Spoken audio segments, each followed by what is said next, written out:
English names.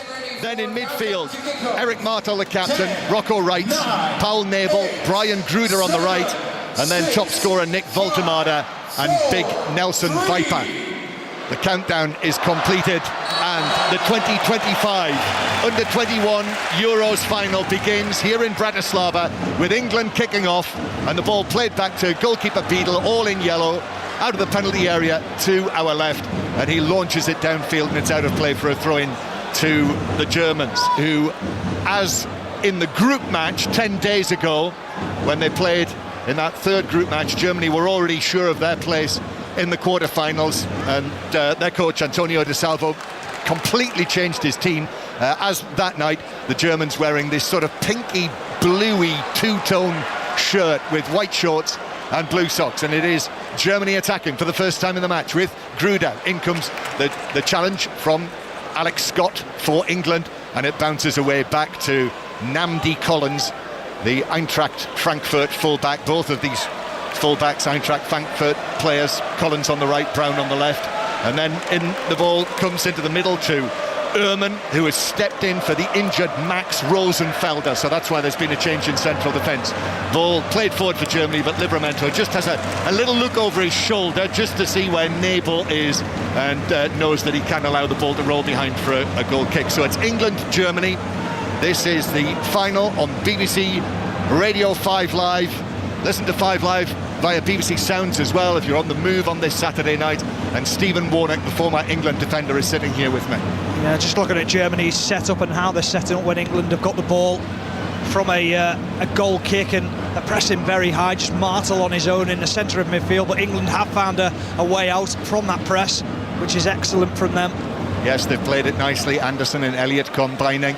Now here's James McAtee.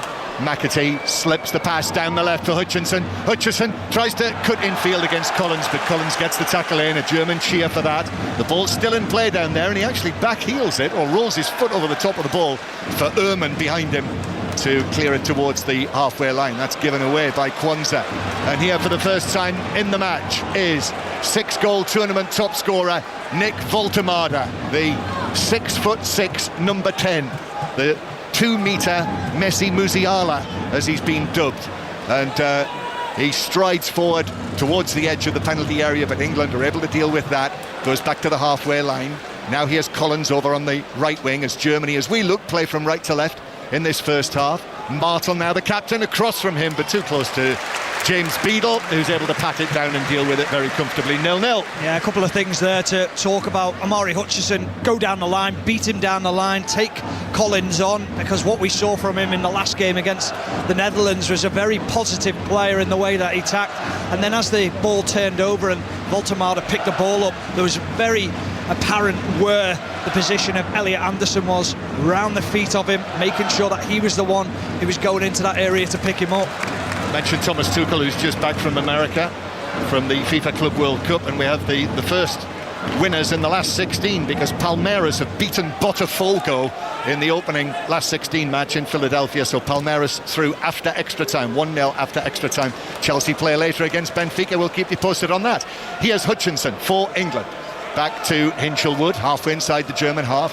Alex Scott with that carbon fibre chin strap underneath his jaw again. Hutchinson crossing from the left-hand side. There's no one there inside the penalty area.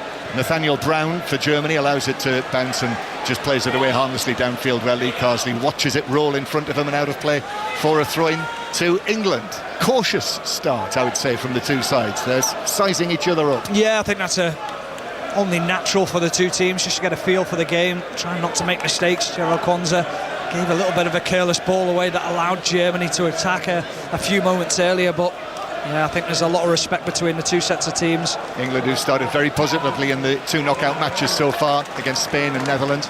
Anderson very nearly lost out there in centre field to right, and then Alex Scott is upended by Nabel, and it's a free kick to England on the halfway line, just down in front of us. There's very low commentary position here we've got that feels very close to the action, I must say. Free kick, which England take short. Elliot Anderson. Now Kwanzaa. Hinchelwood of Brighton. He's got his clubmate Brian Gruder just a few yards away from him over there. Livramento now, and the Newcastle man gives it to the Liverpool man Elliott. Elliott, 2-goal hero in the semi-final, given the man of the match. Elliott's ball forward, takes a deflection. Hutchinson! Oh, what a save! Bounces out. Now Elliott again. Elliott scores! 1-0 England. The early lead, and it's Harvey Elliott again. Goals in the quarter-final, goals in the semi-final, and now he opens the scoring in the final, and he runs away and punches the air. Elliot Anderson and Cresswell go to him. Jay Stansfield as well. Well, if there's one man they wanted that to drop to, it was Harvey Elliott, and it's England 1, Germany 0. Yeah, he just celebrates down in front of us, in front of the England bench, but also in front of the friends and family of the England team. He puts his arms out as if to say, yeah, me again.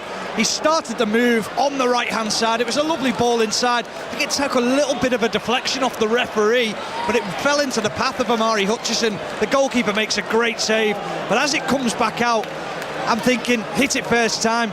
He doesn't. He just composes himself because he knows he wants to get it onto that trusty left foot of his, takes a touch with the right foot, and then he just gives the defender the eyes on the line, pulls it into that bottom right-hand corner. What a goal for England. What time to get the goal. Yeah, and a really big break they got there with that deflection you were talking about from the initial. Who was the initial pass? Harvey Elliott. Yeah, Elliott's pass that took a deflection and it dropped perfectly through the German back line into the path of Hutchinson, who had the chance. As you say, goalkeeper Atu Bolu made a very good stop with his leg, but perfect really for England that it fell to Harvey Elliott in the mood that he's in. So his 5th goal of the tournament now. He's just one behind Voltemada, and also that means that he has now scored 14 goals for the England Under-21 team, which puts him second on the all-time list. On his own, only Eddie Nketiah has scored as many as that. Eddie Nketiah with 16. So England 1, Germany 0.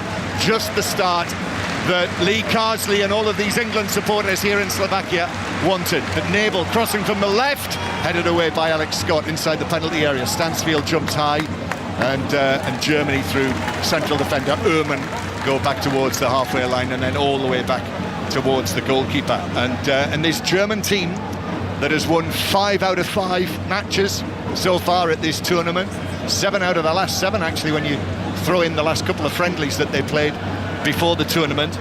So far at this Euros, this German side has been behind in a match for precisely 10 minutes, and that was in the quarter-final against Italy, which in the end they won after extra time, the Italians having a couple of men sent off. So it's quite unfamiliar for them to be in this position. Scott in on the challenge, and that foul on Martel means a free kick to the Germans 10 yards inside England territory. He's been brilliant so far, Alex Scott. He's been great on the ball, but also as well he's been really aggressive in his challenges, making sure that the midfielders in Germany know that he's there. You can see Martel getting really frustrated with him. The free kick was taken into Hutchinson there, who stuck out a foot, and he was only 3 yards away. And yet, I think in a senior match, that would be a yellow card for Hutchinson. It certainly was. The referee has just chosen to ignore it. Let's make a note of that, just in case things develop. So free kick for Germany. Voltemada goes down on the edge of the box, headed away, and then headed further away by Elliot Anderson. Nodded forward for Germany from Collins, but Livramento, tall right back as he is in this match, is able to get up high and headed away. So England leading Germany by 1-0, and Harvey Elliott, the goal scorer, scored England's first goal of the tournament against Czechia, and he's delivered in every knockout match so far. Cross from the left for Germany from Brown, but Hinchelwood is able to watch it onto his chest and deflect it effectively back to goalkeeper Beadle. Yeah, really smart from Hinchelwood. Knows that the attacker is nowhere near him, so just chests it down, relieves that pressure. England out from the press again. Yes, they are, and very effective, although Hinchelwood's pass in field was a little behind Jay Stansfield, although he might get a second chance here. Stansfield, then McAtee takes it up, but McAtee couldn't find the pass to Elliott to his right. Anderson, no, bounces in on the challenge on the halfway line. Good tackle that. McAtee, then forward from Elliott. Here's Stansfield taking it out to the right-hand side. Big, bright Ariam B has gone with him, and in the end he's able to get a touch on that, and it deflects back into the Germany box, and they have it again. But that was impressive as well, that little attack there from England. Yeah, I think the two centre midfielders, Elliot Anderson and Scott, have been really positive. Elliot Anderson winning a couple of headers in midfield, just knowing that physically they're up for this game and they're on the front foot, aggressive in the way that they're going to press. Germany still with the ball inside their own penalty area, 6-yard box, comes out to Ariam B. Left-footed ball to the halfway line. Viper gets up to glance head that on, but it just falls back to England. They've done that a couple of times now, England, and just notice Lee Carsley come up saying, come to the touchline, shout him, show him that way. All they're wanting is to hit that long ball. They're almost saying, if the two big lads win it, we're quite happy for them to try and flick it on, because there's no runners beyond the midfield, because they all want to come to feet and show. So good tactic so far from Lee Carsley. And that, I suppose, is the temptation as well, isn't it? If you're the Germans with 6'3" Viper and 6'6" Voltemade up front, they are very obvious targets. Yeah. But England with it, Cresswell at the back. Alex Scott comes short. 1-0 to England. This match that kicked off 8 o'clock, if you've just joined us, 8 o'clock UK time, British summertime, and certainly feels like Slovak summertime sitting here. It's a beautiful evening. 24 degrees was the figure that I saw on the UEFA screen to our left. So it's probably 10 degrees cooler, in inverted commas, than it was here on Wednesday night on that. It certainly feels it as well, doesn't it? Yeah, and there is definitely a little breeze tonight. Scott, infield to Anderson, and then back it goes to Kwanzaa. Voltemade lopes onto the scene, so the ball is passed out to Hutchinson now on the left. Amari Hutchinson of Ipswich Town.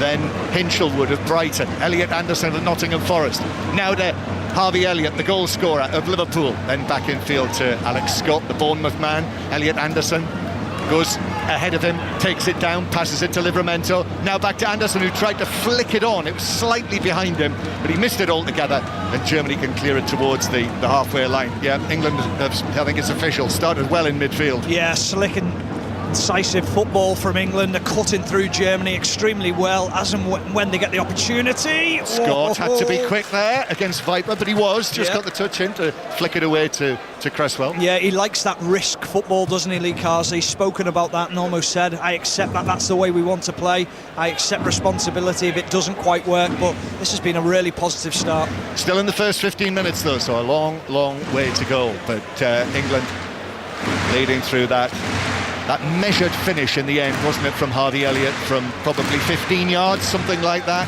There were players in between him and the goal. The goalkeeper was there as a defender, but he was able to pick his spot and bury it in the bottom corner. And that's given away centrally. That was careless by Wright, and so Elliot Anderson is able to take it on, pass it forward. Left side of the penalty area. Hutchinson gets there, takes it out into the full-back position, then turns and faces the box. He's got support behind him. Anderson's still there. Thought about the ball into the penalty area, and in fact just keeps possession, and then is nudged into by Kruder. Goes down immediately, hits the turf, and wins the free kick from the Brighton man, who's less than impressed. Yeah, I think what you've got to be is streetwise when you're an England player in this situation. Make sure you do go down, make sure that you're totting up the fouls from the Germany players. But what I would say is a really good position now for Harvey Elliott to whip some quality into that penalty area. I know Germany are a big team, but if the ball is good enough, it will evade them, it will find the England players, and we know Cresswell has been like a magnet in this competition so far. Remember how in the Spain game England managed to get an early 2-0 lead, and that was the platform for the victory. And ahead twice against the Dutch, and now ahead against the much fancied Germans. Elliott then with this free kick into the German box, it goes. Cresswell heads it across goal, and then it's nodded away by Viper back in his own box. Nice turn, McAtee shoots all right across the face of goal. The two central defenders were in there, Kwanzaa and Cresswell, and neither of them could get a touch, and the ball flashed across the face of goal and beyond the far post for a goal kick. Well, the first phase is the ball in from Harvey Elliott is delightful. Cresswell thinks he's done enough to score, but Harry B just gets enough on it, and as it comes out to McAtee, it's a delightful Cruyff turn. I don't think he's necessarily shooting. I think he's just trying to drill it across goal, hoping that one of the centre-backs might just be able to get a toe on it. But England, again, great attack intent. Yes, it is. The German supporters behind the goal to our right. I noticed there's a Slovak drum band in there as well, just behind the goal. And they've been making a right old racket, part of the atmosphere, as the ball comes back towards the edge of the German penalty area. Now out to the right-hand side, where Ehrmann plays it forward and then has to, in his orange boots, just stretch for it as it's played back to him by Collins. Goes all the way back to goalkeeper Atobolu again. They don't go long this time, because Rocco Wright comes to the edge of the box. And then Ehrmann again bringing it forward. He's not the tallest, is he, the central defender? Or at least he doesn't seem to be. I would say only about 6 foot tall. Now to the left-hand side. Brown, infield. He has Nabel. Pass to Martel. Germany trying to recover from the shock of conceding that 5th-minute goal. Rocco Wright again. Gives the ball to his captain, Martel. Now pushing up the left wing is Nathaniel Brown. Martel receives it from him again, and then back it goes to Nathaniel Brown, the number 3, who has seen, like Collins on the other side, a lot of first-team football with Eintracht Frankfurt this season, Europa League as well. Now Voltemade into the penalty area, little slip, Voltemade's in there, quick feet inside the England box, but it's cleared away. Anderson put in the challenge, and then Martel dives in on Anderson and catches Elliot Anderson on the ankle, who goes tumbling down and rolling over and holding his left ankle. And the German captain, the referee, just looks at him. Don't think there's going to be any further action other than the free kick. No, it was really patient play by Germany. It was good play by Germany, but England stayed patient in their defensive shape, and that was the most important thing. Elliot Anderson knew there was a time where he could just jump in on Voltemade, nick the ball away from him, and then as he stretched to get the ball, Martel is on the stretch and catches him on the ankle. It will be a sore one for Anderson. He's limping about a little bit there, John. Yes, he is. I don't know if he did get a nick on the ball. He got Martel. Yeah, but it was the follow through with the studs on the inside, on the instep of the foot from Elliot Anderson. And it's certainly, the contact certainly made Anderson's ankle buckle, didn't it? Just keep an eye on him, Elliot Anderson, because he's been important. He's made a very good start as well in the England midfield. Elliot Anderson, 1-0 England lead. Here's the lanky Voltemade with his straggly fair hair. Now to the left-hand side, Nabel's ball across, takes a flick off Voltemade, but it was cleared away by McAtee on the edge of the box. Could have fallen dangerously on the edge of the area to Germany, but McAtee was able to get the first touch on that. Germany just threatening to get into their stride here, but 1-0 down, and 17 minutes played here in the home of Slovan Bratislava, one of the famous names of Central East European football, the current champions of Slovakia. Germany in possession, comes back to the number 4, Ari Mb, who came through at Norwich and Chelsea. Ball in from the left-hand side from Nabel, bounces down. Collins trying to find a position, but it's blocked away. Then, Voltemade stretching, couldn't get the ball under control. England could be away on the counter-attack here. It's played forward to Elliot. It's 3 against 2. Elliot's still going. He's got choices either side. He gives it to McAtee. McAtee across. Stansfield misses it. He couldn't get there. What a chance that was. It was an open goal for Stansfield. And he just didn't make any contact with it. Goal kick, and everyone here shaking their heads and wondering how that was not 2-0. Oh, what a counter-attack. The timing of the pass from Harvey Elliott was absolutely perfect, and you thought McAtee was going to pull the trigger, and I think that's what Stansfield thought, but I also think he thinks that Ehrmann is going to cut the ball out in the middle, but Ehrmann's frightened about putting it into his own goal, and Stansfield, he just cannot get on the end of it. What a counter-attack. What a counter-attack. But Stansfield, I mean, he was probably a yard off getting a touch, but it seemed like he had hesitated. He checked his run. Yeah, it was almost like the Gaza one against Germany at Wembley, wasn't it, in Euro 96? It just felt like it was a fraction away from him. Just couldn't quite get to the ball. But it felt like he'd slowed his momentum. He was in the middle as the ball came across from McAtee on the left-hand side. And I think it was just that split-second deceleration that really cost him. I just think when you look at the angle from where he was, I think he perhaps couldn't see the ball coming in because of the position of Ehrmann. So it remains 1-0, but could easily be 2. The chances that that England have had. McAtee, similar position actually on 2 occasions, that left side of the penalty area, with balls across that England haven't been able to capitalise on. And at the back, Beadle, the goalkeeper, who is bound for Birmingham City next season on loan from Brighton, plays it out. Elliott, and Germany back in possession, but that's blocked on the edge of the box, and Kwanzaa is going to step forward from central defence. He's over the halfway line already, the Liverpool man, and he plays it behind Hutchinson, but he's going to continue his run. Elliott wants it in the middle. Hutchinson into the box now. Step over from him. Still Hutchinson. Little pass to Elliott. He wanted it earlier, and that gave Martel the chance to put the challenge in. And again there, England had men over as they attacked on the counter-attack, but not able to, on this occasion, actually able to get a shot in on goal. Yeah, the pass was a little bit lazy from Amari Hutchinson. A pass tells you everything. It tells you whether you've got a man on, which side you can take it on. And pass didn't really tell him too much there, and it was a good opportunity because Harvey Elliott had found himself in space on the edge of the box. Yeah, it needed to be quicker and slicker there. Hutchinson he's the leading dribbler, isn't he, at this tournament, the facts and figures show, and he was there, too keen to hang on to the ball. It should have gone to Elliott. It didn't, and another chance had gone. But England could easily have a couple of goals lead here. But it is only 1-0. Voltemade in the centre circle turns. He is quite gawky, isn't he, Voltemade? And plays it out to the right-hand side where Gruder is fouled by Hinchelwood. That's a free kick out on the right wing to the Germans. Probably 8 or 9 yards in from the right touchline. Ashley Cole just appears down to our left. You made me laugh the other day when you'd had a chat, didn't you, with Ashley Cole? And you said to me, between the two of you, you've got 109 caps for England. It's just a shame he's got 107 of them. But he's just disappearing. What a player. Now. Yeah. What a player. And he still looks like he could play now. He does, doesn't he? Incredible. It's in great shape. They're a good combination, aren't they, Carsley and Cole? And at the moment, their team are winning this final 1-0. Germany, though, with a free kick. Over towards the right-hand side.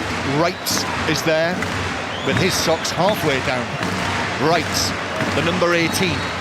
Right-footed ball from him. Voltemade heads it across the face of goal, but the offside flag was up.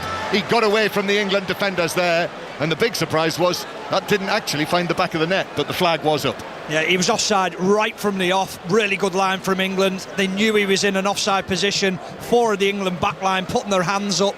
So that's really good that they've seen that run from him, been brave enough to hold the high line.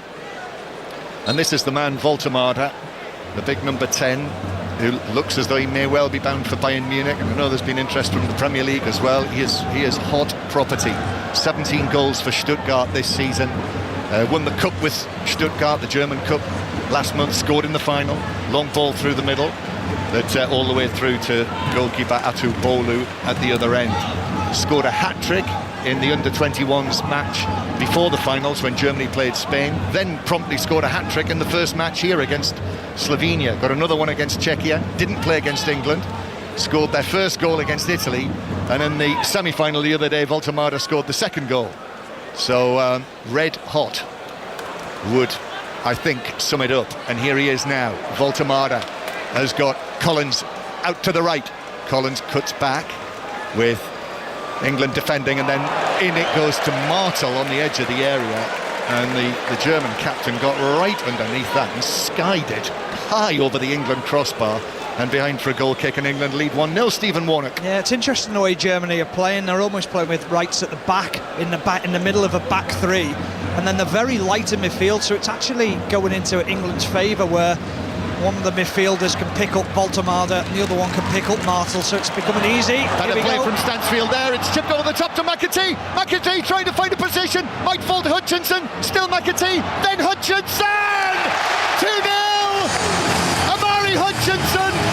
It's a double somersault from the Ipswich Town man. And England now do get the second goal that they've been threatening. And the favourites, Germany, well, fingers are being pointed out there. Voltemade Voltemada saying, come on, what's going on? But what's going on is, it's England 2, Germany 0 in the final. Yeah, they're furious with the ball into midfield. That's capitalised and pounced on by England. We talked about that forward press from England and how positive it had been. They win that ball back. Stansfield does extremely well. And then as it goes into McAtee, he gets a little bit fortunate with the ball. It ricochets, it pinballs, but then he's got the presence of mind to pick out Omari Hutchinson. And the one thing I like about this, the strike is clean, it's low, it's through the feet, through the legs of Atubolu, the goalkeeper. And England now are in the ascendancy. They look extremely good, England.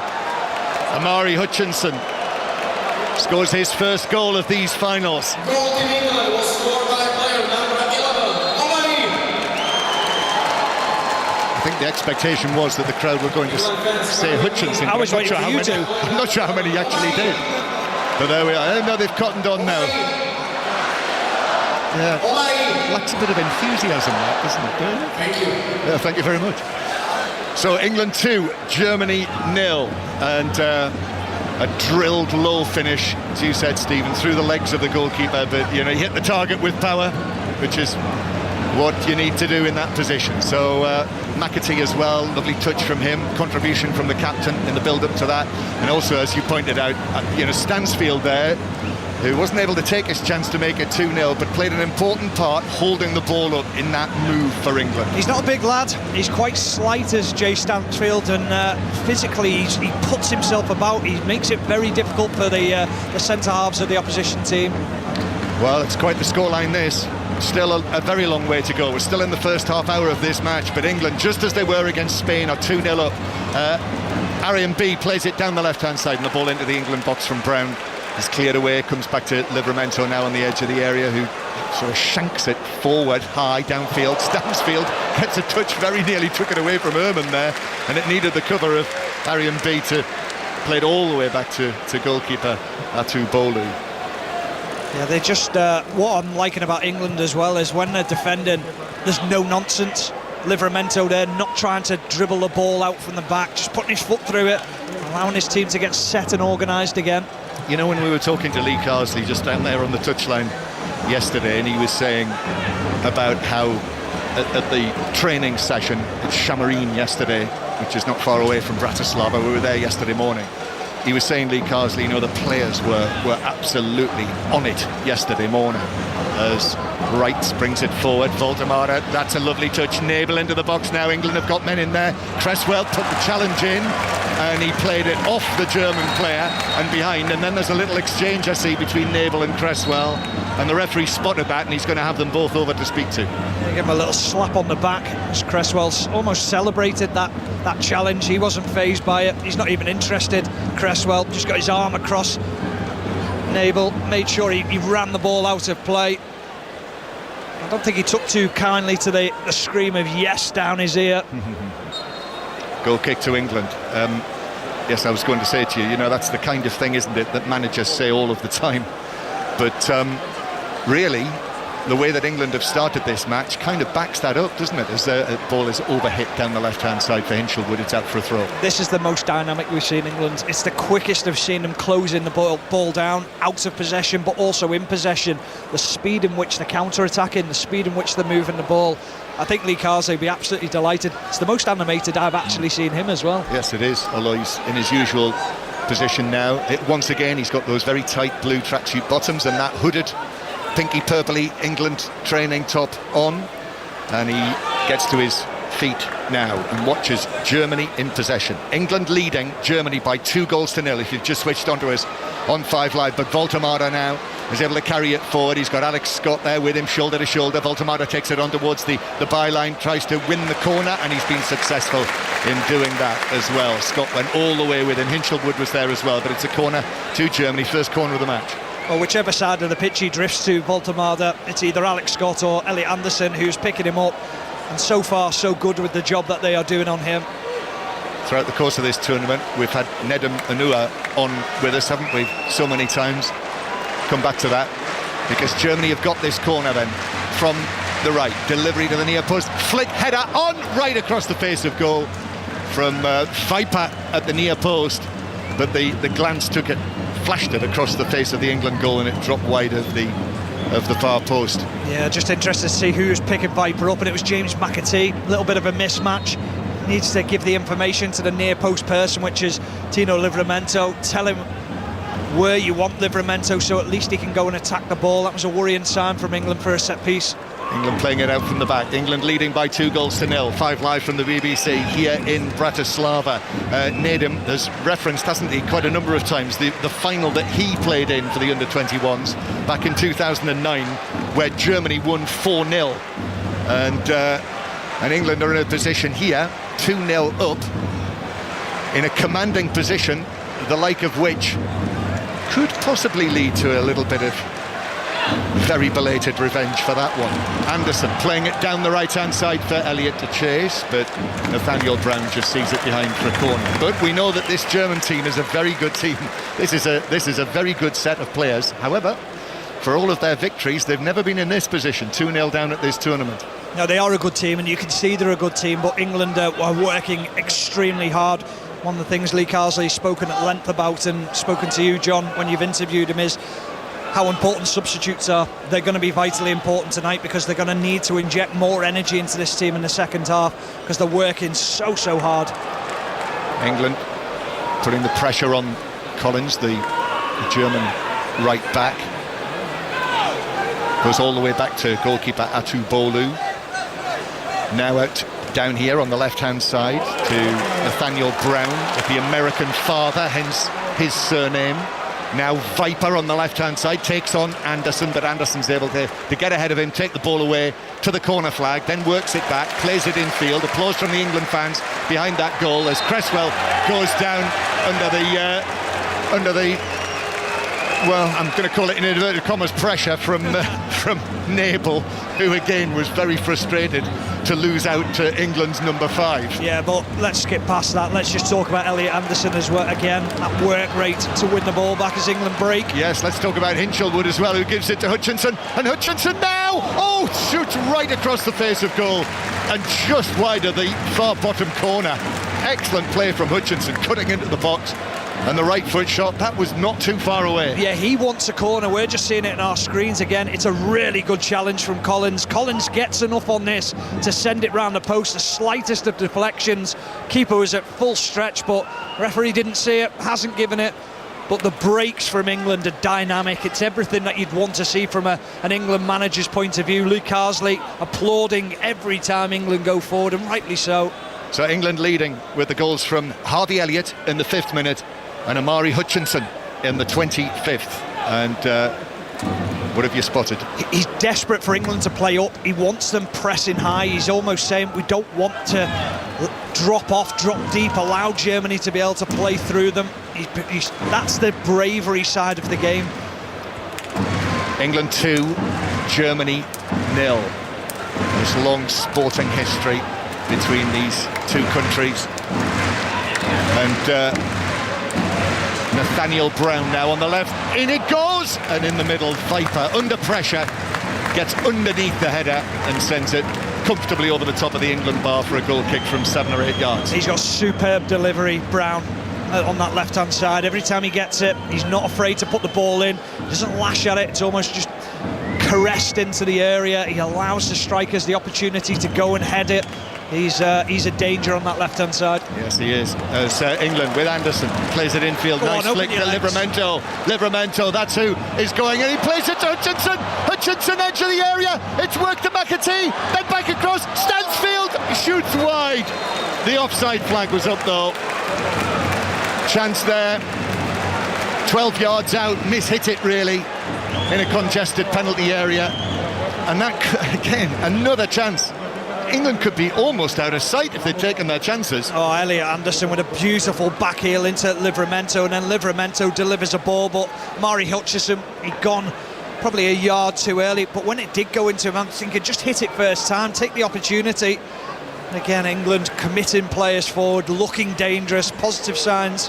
Yes, it was the initial pass, so it was offside early, that move, when the initial ball was played through to Hutchinson. So remains England 2, Germany 0. There is a choice of listening, by the way, tonight on Sports Extra. Castleford Wigan in the Super League. You'll find that on Sports Extra via BBC Sounds on your digital radio. But here we are in Bratislava on this lovely evening, certainly to watch, where England are in possession on the edge of their own box. Cresswell playing it across to Kwanzaa. Latest score in that match, Castleford 4, Wigan 6. Kwanzaa is fouled. Germany thought they were going to be able to take the ball on, but the free kick is given an England take. No, referee Van der Eyck wants it taken from the right place. So 10 minutes to go to half-time, Stephen, and very good so far for England. Yeah, superb. Gerald Kwanzaa that time under pressure, and I love the way he strides out when he's confident, when he's at his best. He steps out so comfortably and drives out. Gruder stepped across and made sure that he committed the foul because he knew he was running at the heart of midfield, if not defensive, German players. England with it inside their own half. Going all the way back to Charlie Cresswell, passes it forward to McAtee, who's dropped deep. Oh, not there. Oh, and he's lost possession. Voldemar now, but McAtee back in, wins the ball back and makes up for his initial slip. Oh, lucky boy, lucky boy. He's lucky because Cresswell was so alive to the situation. Cresswell just eased Voldemar out, and James McAtee was then able to pick the pieces up. And that was a concern. And often when you're so comfortable in possession, you can get caught out. It can be so costly. Well, look what happened the other night in this very stadium when Cresswell made the slip and Noah Ohio scored that extraordinary goal to bring it back to 2-1. England clearly stating the obvious, really. Don't want to let anything slip before half-time, certainly. Anderson. And then Scott just nicks it away, knowing that Martel is already committed to the challenge. And it's a yellow card for the captain. I think that's a bit of an accumulation, actually, for Martel. Yellow card. Yeah, the one on Anderson as well, where he left a stud in on the foot of Elliot Anderson. But I think this is a little bit of a concern, you know, John. He's not happy with the knee at all. It was a little bit of a painful one as he flicked it over the leg of Martel. It's a great take from Alex Scott, but they do look in control. The two centre midfielders, I mean, there's been a lot of talk about that position, whether Tyler Morton should have come into that position. Those two, and the relationship has grown into that throughout the tournament. Very, very impressive so far. Lee Carsley, just so while Scott's receiving treatment, Lee Carsley gathered the players together. They're all taking drinks in as well, by the way, players of both sides, and sending one or two messages out there. Lee Carsley was the last coach to beat this Germany Under-21 team, and that was 2 years ago on this very day, 28th of June 2023, at the last Euros in the group when Germany were knocked out. Yeah, he's just signalled one of the players to go out and warm up, so we'll wait and see if it is Tyler Morton, whether he's had a little bit of information there, Lee Carsley, from the physios, and they're a little bit concerned about Alex Scott. Still being attended to out on the pitch. So Lee Carsley is just stepping back into the dugout, so he disappears out of our sight just for the time being. I think he's already out, John. Tyler Morton's gone out. Yeah, he is right down by the corner flag. And then Hayden Hackney as well. Yes. So they are keeping their options open here in terms of what they might do if Alex Scott is not able to continue. But 2-0. Great first half hour from England. And actually, you know, I mentioned that 4-0 final. If England had taken half of the other chances that they've had, could be 4-0 already. Yeah, it could be. Sorry, John, just watching Alex Scott. Well, he does not look comfortable at all. He's actually taken that jaw strap, that chin strap off while he was being treated. And they're going to see that the two physios have come off the field. Lee Carsley actually just walked past them. I thought they were going to have a chat there. But he is not moving easily, the Bournemouth midfielder, just trying to get into his stride again. They may be thinking, let's see if he can make it to half-time. He is still hobbling. And he's in the centre circle while England have the ball. Kwanzaa, who, it seems, this move to Bayer Leverkusen is getting ever closer for him from Liverpool. Jarell Kwanzaa to link up with Eric Ten Hag's Bayer Leverkusen. No. Beadle's given it away, but he's fortunate there.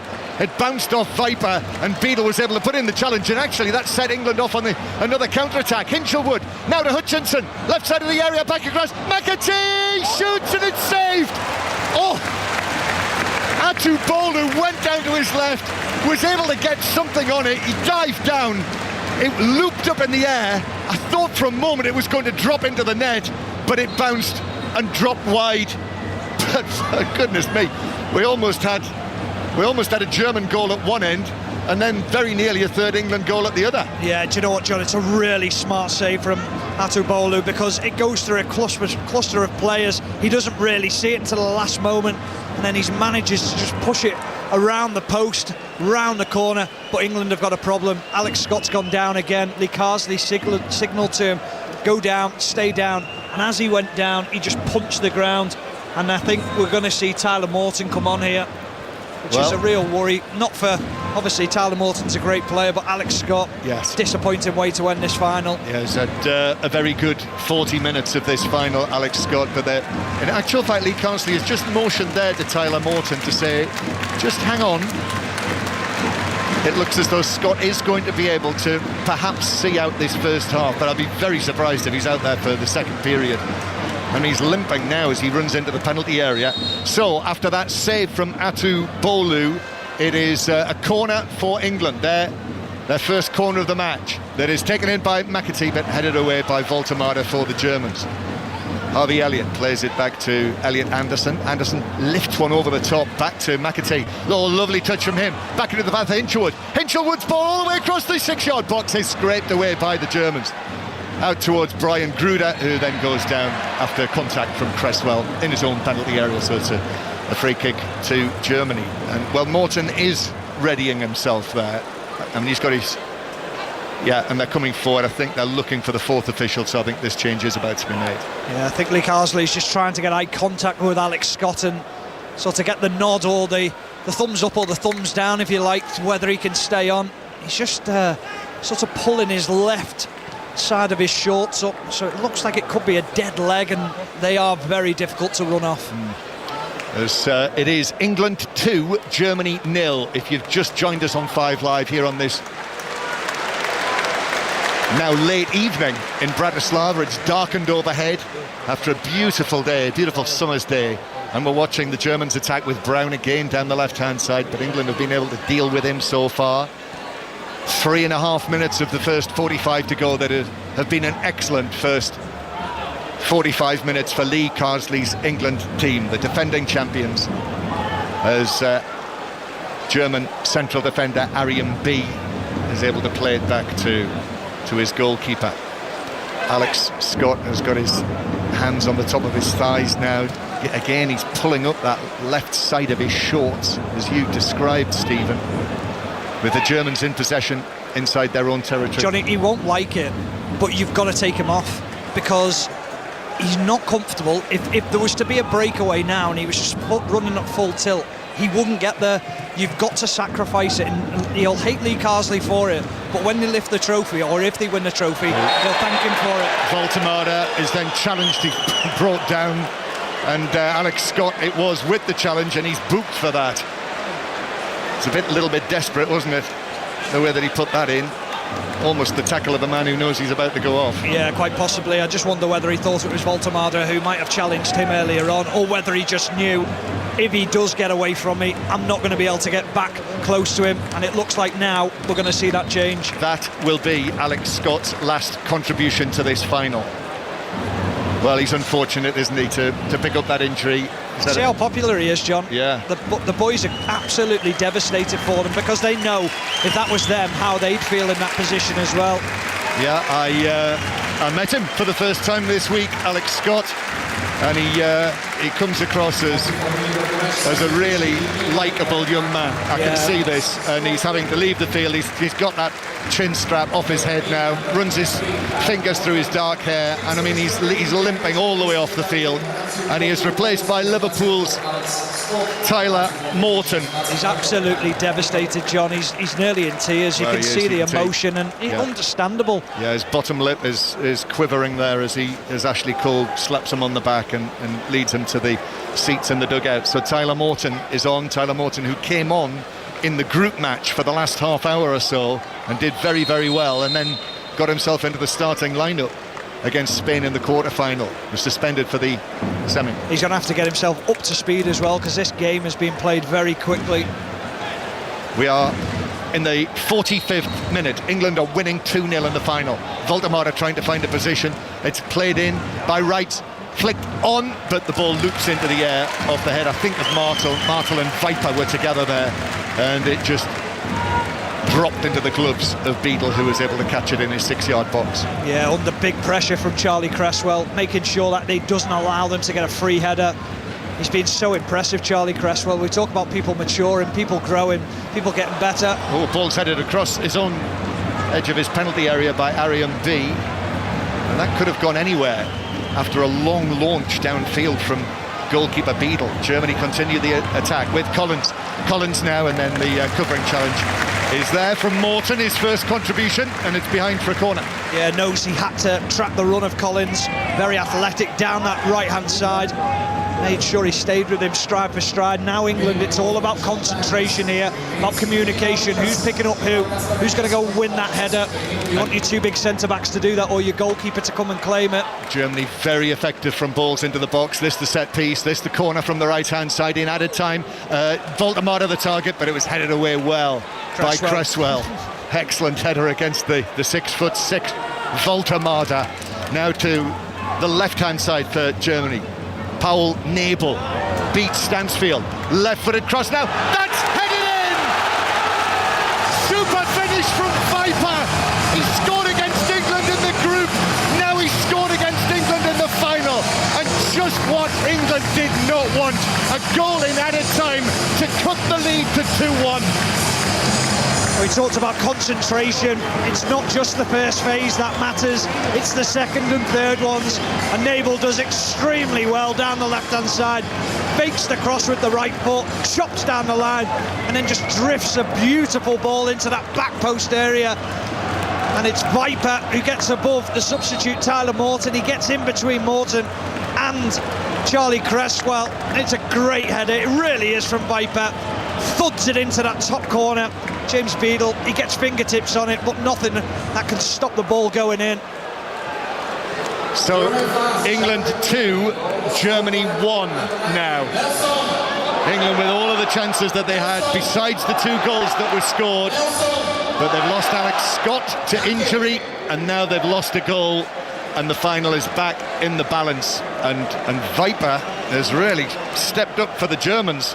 As I say, scored against England in the group, then scored against Italy in the quarter-final, scored against France in the semi-final, and now he's got one in the final. So 4 in 4 matches, his first goals for the German under-21 team.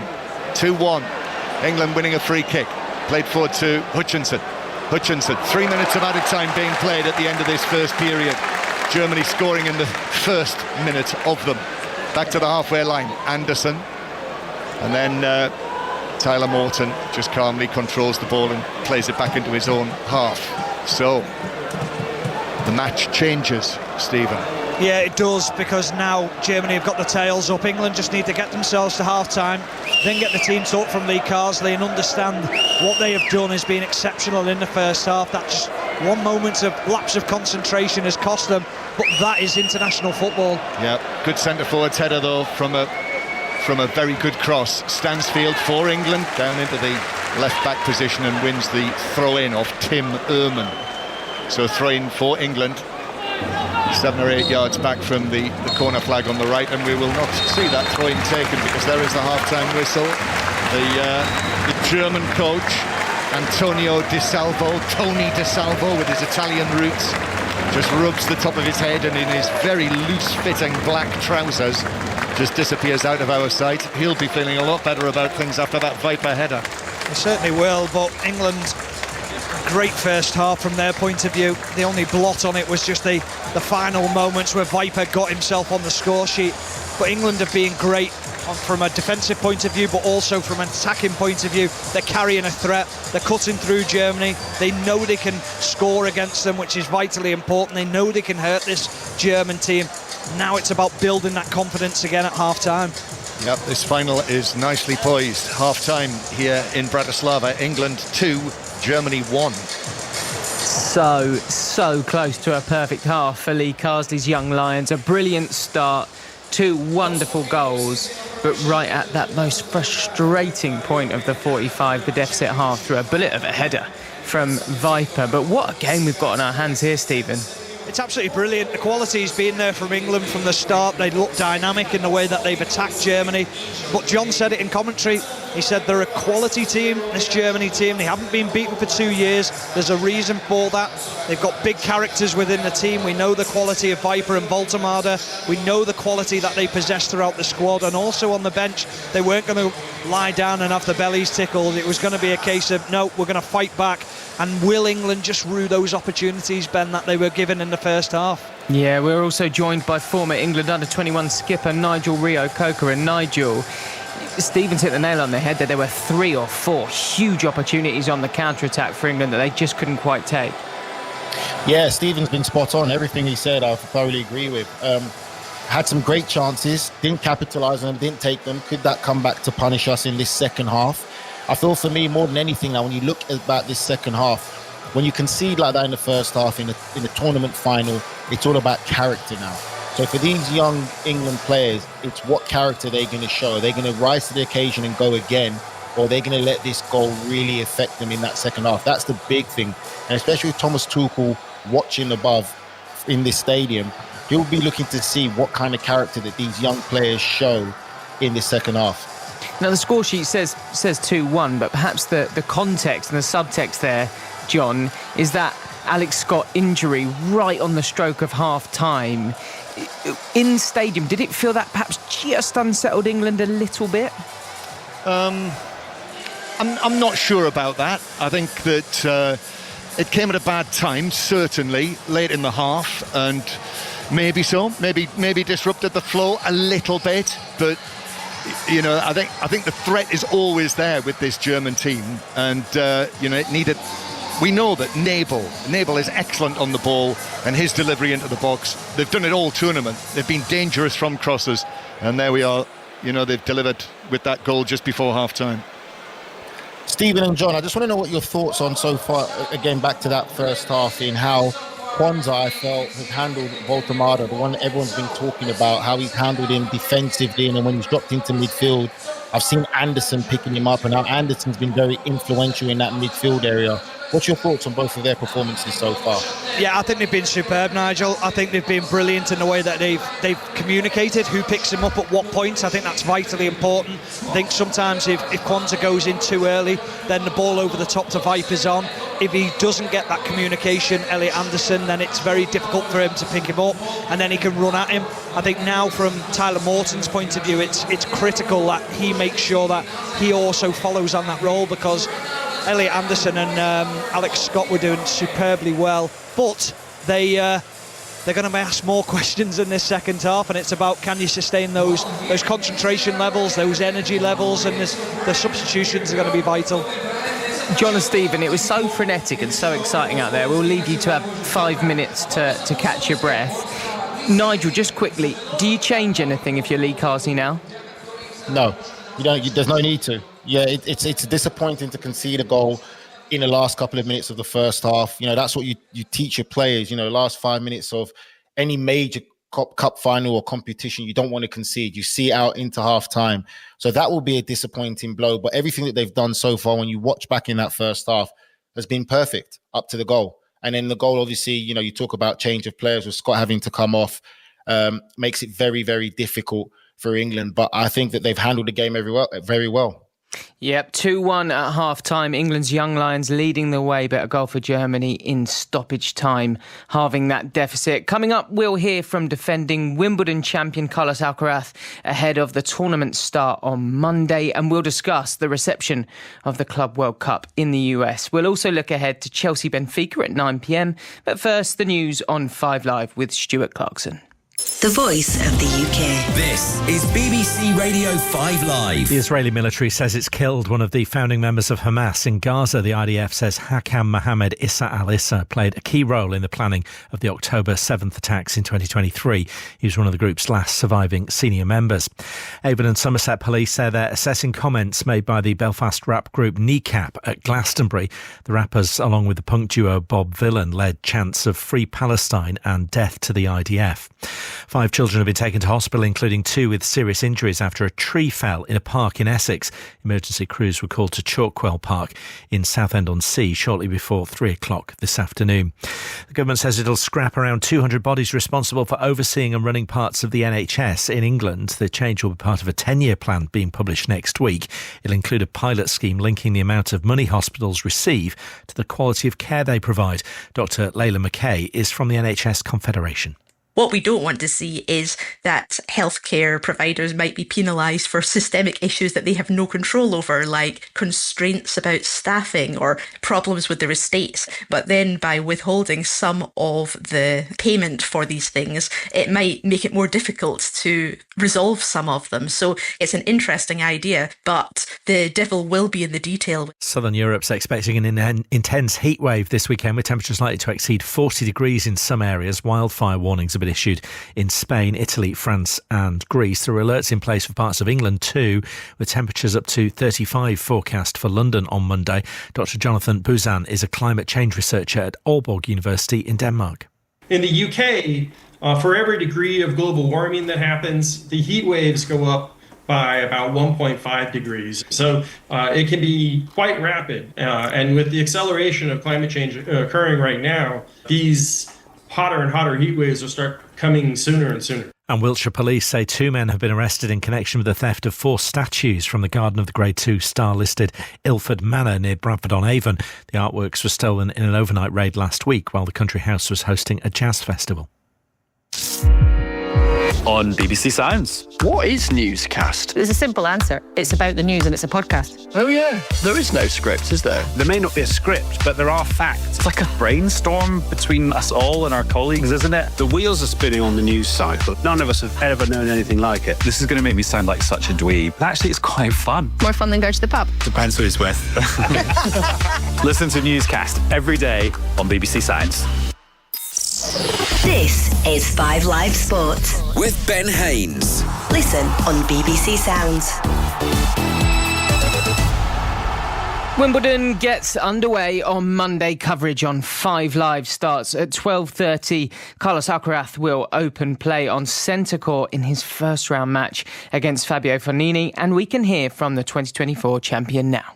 That's what I love to do, entertain the people, entertain myself, playing a good style of tennis, and make something that the people are not used to watch on a tennis court. So I think that's the way that I love playing tennis, and I think sometimes I have to deal with some situations that probably I drop a set because I've done something that I've done wrong. But as I said, I always wanted to follow the things that I love playing on the court. How do you keep that sense of joy while being intense and at the end of a Grand Slam in a final sometimes? Well, sometimes I don't have joy on the court. I don't enjoy it at all. So sometimes it's really difficult to accept the moment, to accept that I'm playing a final of Grand Slams. The nerves are there, the pressure are there because obviously you want to end up, lifting the trophies. Once you accept it, so I just playing a final. It doesn't matter if I win or not. So it's a really big result already. Just go for it. And when I accept that moment, when I think, that things, I starting to enjoy a bit more, playing a great tennis. So having the joy and enjoying myself on the finals are because of accept the moment, first of all. Lando Norris will start on pole for tomorrow's Austrian Grand Prix. Ferrari's Charles Leclerc is second on the grid with championship leader and Norris McLaren teammate Oscar Piastri in third. Full commentary on 5 Live tomorrow from 2. Earlier today, India beat England by 97 runs in the first of 5 women's T20s. It was England's heaviest defeat in that format of the game. And in Super League, Wigan Warriors currently lead Castleford Tigers 12 points to 4 at half-time. You can watch the second half of that on BBC iPlayer and on the BBC Sport website and app.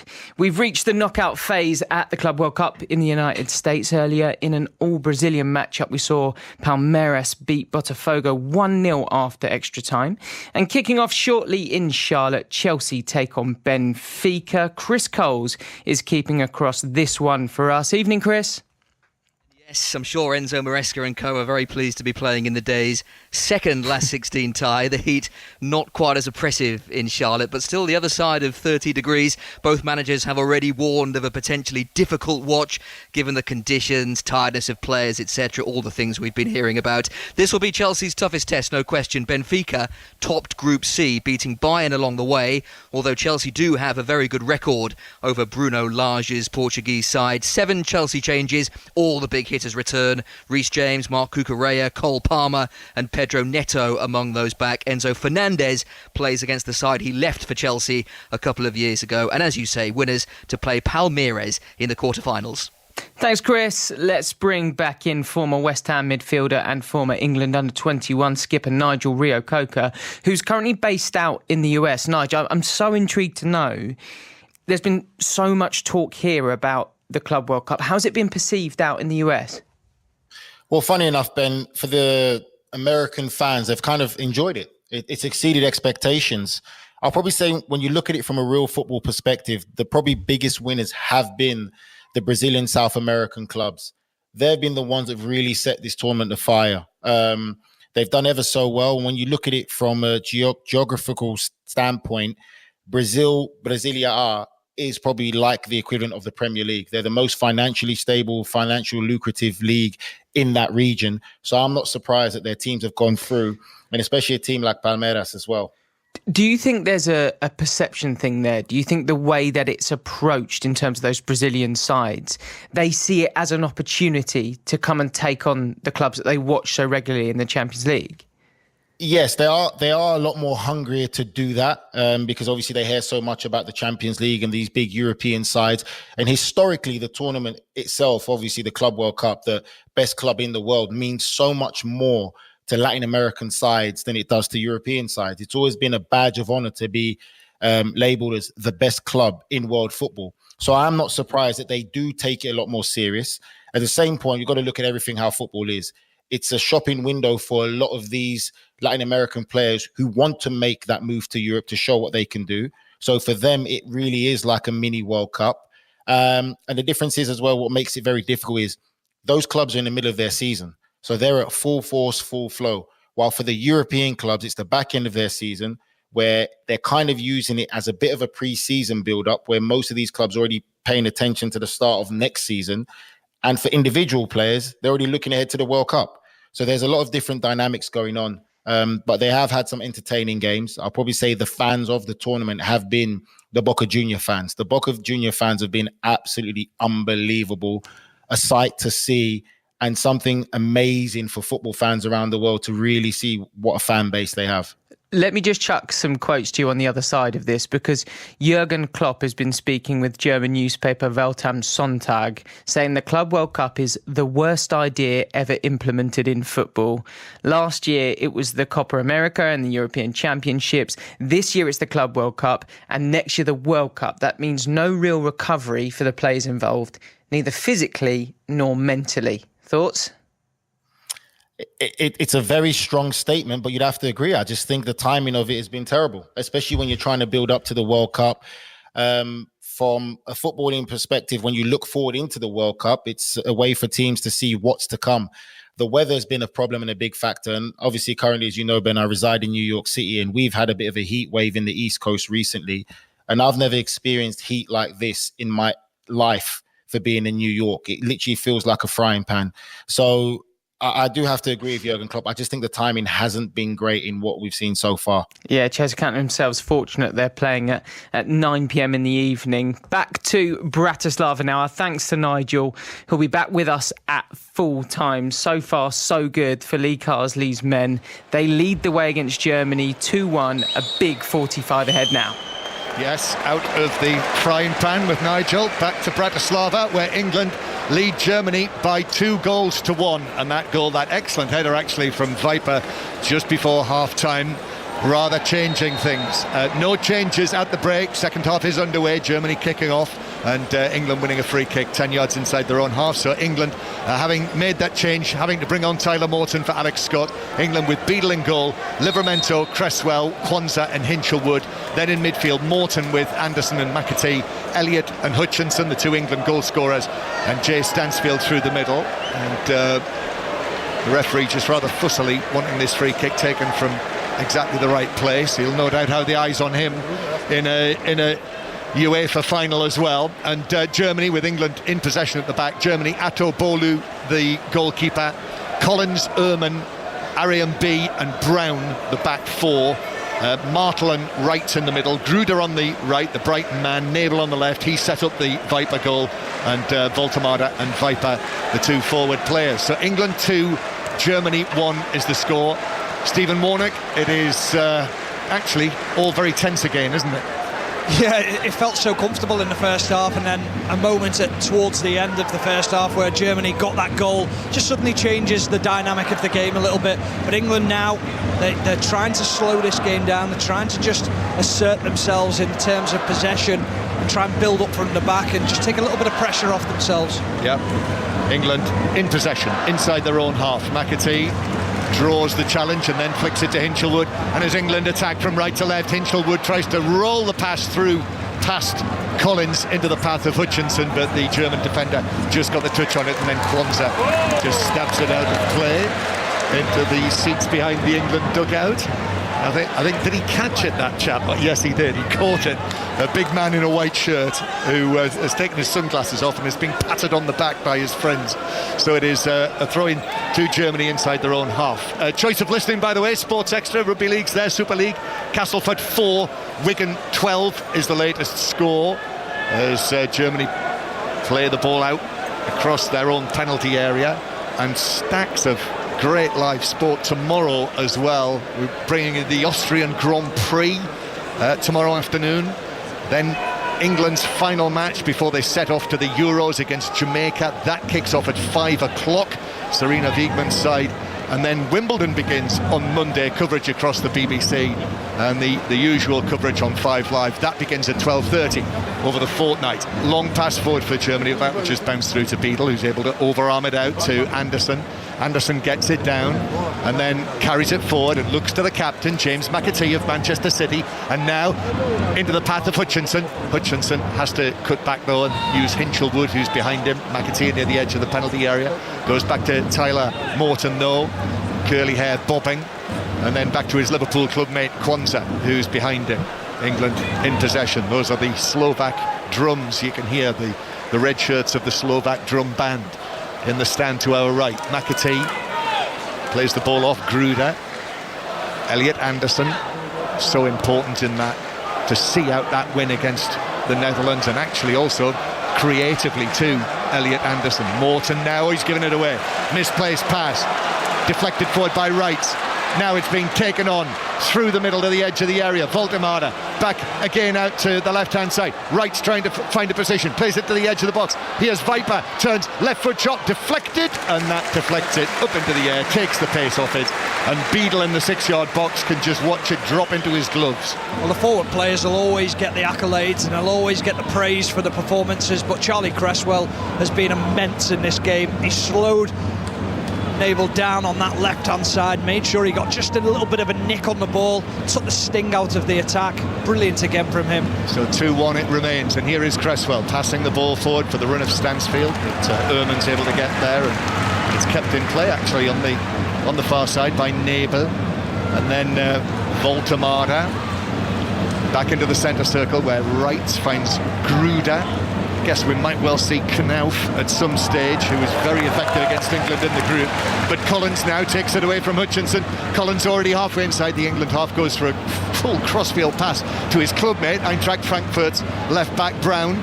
Brown then to Nabel. Nabel right-footed curler, which drops beyond the far post. I think James Beadle was slightly unsure of his bearings there as he was retreating and ended up falling down as it dropped over the angle of post and bar behind for a goal kick. There's a really good relationship on that left-hand side between Brown and Nabel. Nabel goes for the cross and nearly, I mean it is fractions from going in that top corner, so he had every right to be scampering across his goal, James Beadle. But after England's good possession early in this second half, for the first few minutes, Germany have just started to turn the screw a little bit. That's a little closer than I thought when it dropped over the ankle, and England are in danger they have lost it. They've lost it on the edge of the area. Viper with the ball back to Martel. Important tackle there.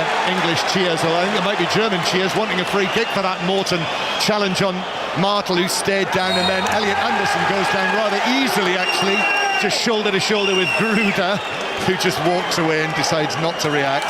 But he's muttering away to himself, we can see that, and it's a free kick to England. Yeah, Ashley Cole's just stepped out in front of us there as well and just said to the England players, come on, up the tempo, you've got to be better than what you've shown so far in this first few minutes of the second half. On the edge of the box there, Morton he took the ball, but his follow through certainly made contact with the German player's leg. Yeah, there's got to be momentum though, John. There's got to be, where else can his foot go? It's just the way that the challenge was made. There's a couple of unhappy German players, but I didn't see anything wrong with it at all. Fascinating match this, isn't it? It's superb, it really is. Yeah, very entertaining. And that German goal back as lovely stuff from McAtee. Dropped his shoulder, beat his man on the halfway line. McAtee to the edge of the area, shoots low, just wide. That was the width of the foot of the post wide from James McAtee. What a run, just couldn't provide the finish. Oh, outstanding from James McAtee. He almost tries to nip inside, but he dummies the ball to himself. He sends the defender quite comfortably, and then as he sets himself to take the shot, it's the same position Harvey Elliott was in the other night, where he got it in that bottom right-hand corner. This time he just drags it ever so slightly wide. It was very like it, wasn't it, the Elliott goal in the semi-final, the way that it just opened up, and he was able to take it on from the halfway line. He was talking to us yesterday, wasn't he, James McAtee, about his style of captaincy, and talking about how, well, he is a man of few words. I know that for definite now, having spoken to him yesterday. But he said, you know, he looks to people like Kevin De Bruyne and the way that he captains, and he was referring actually to the Crystal Palace match in the Premier League this season when De Bruyne took the match by the scruff of the neck, and that's what he very nearly did there. It remains England 2, Germany 1. That match involving Chelsea at the Club World Cup will be underway now. Benfica 0, Chelsea 0, and Chris Coles is keeping an eye on it for us. For the BBC website, Nizar Kansala is there, so he'll be writing about it. You'll see that on the football pages of the BBC website. Likewise, Nick Mashita is here, so you'll be able to read the full report on whatever happens here over the rest of the evening. And of course, as ever, you can search Football Daily on BBC Sounds for all manner of footballing content.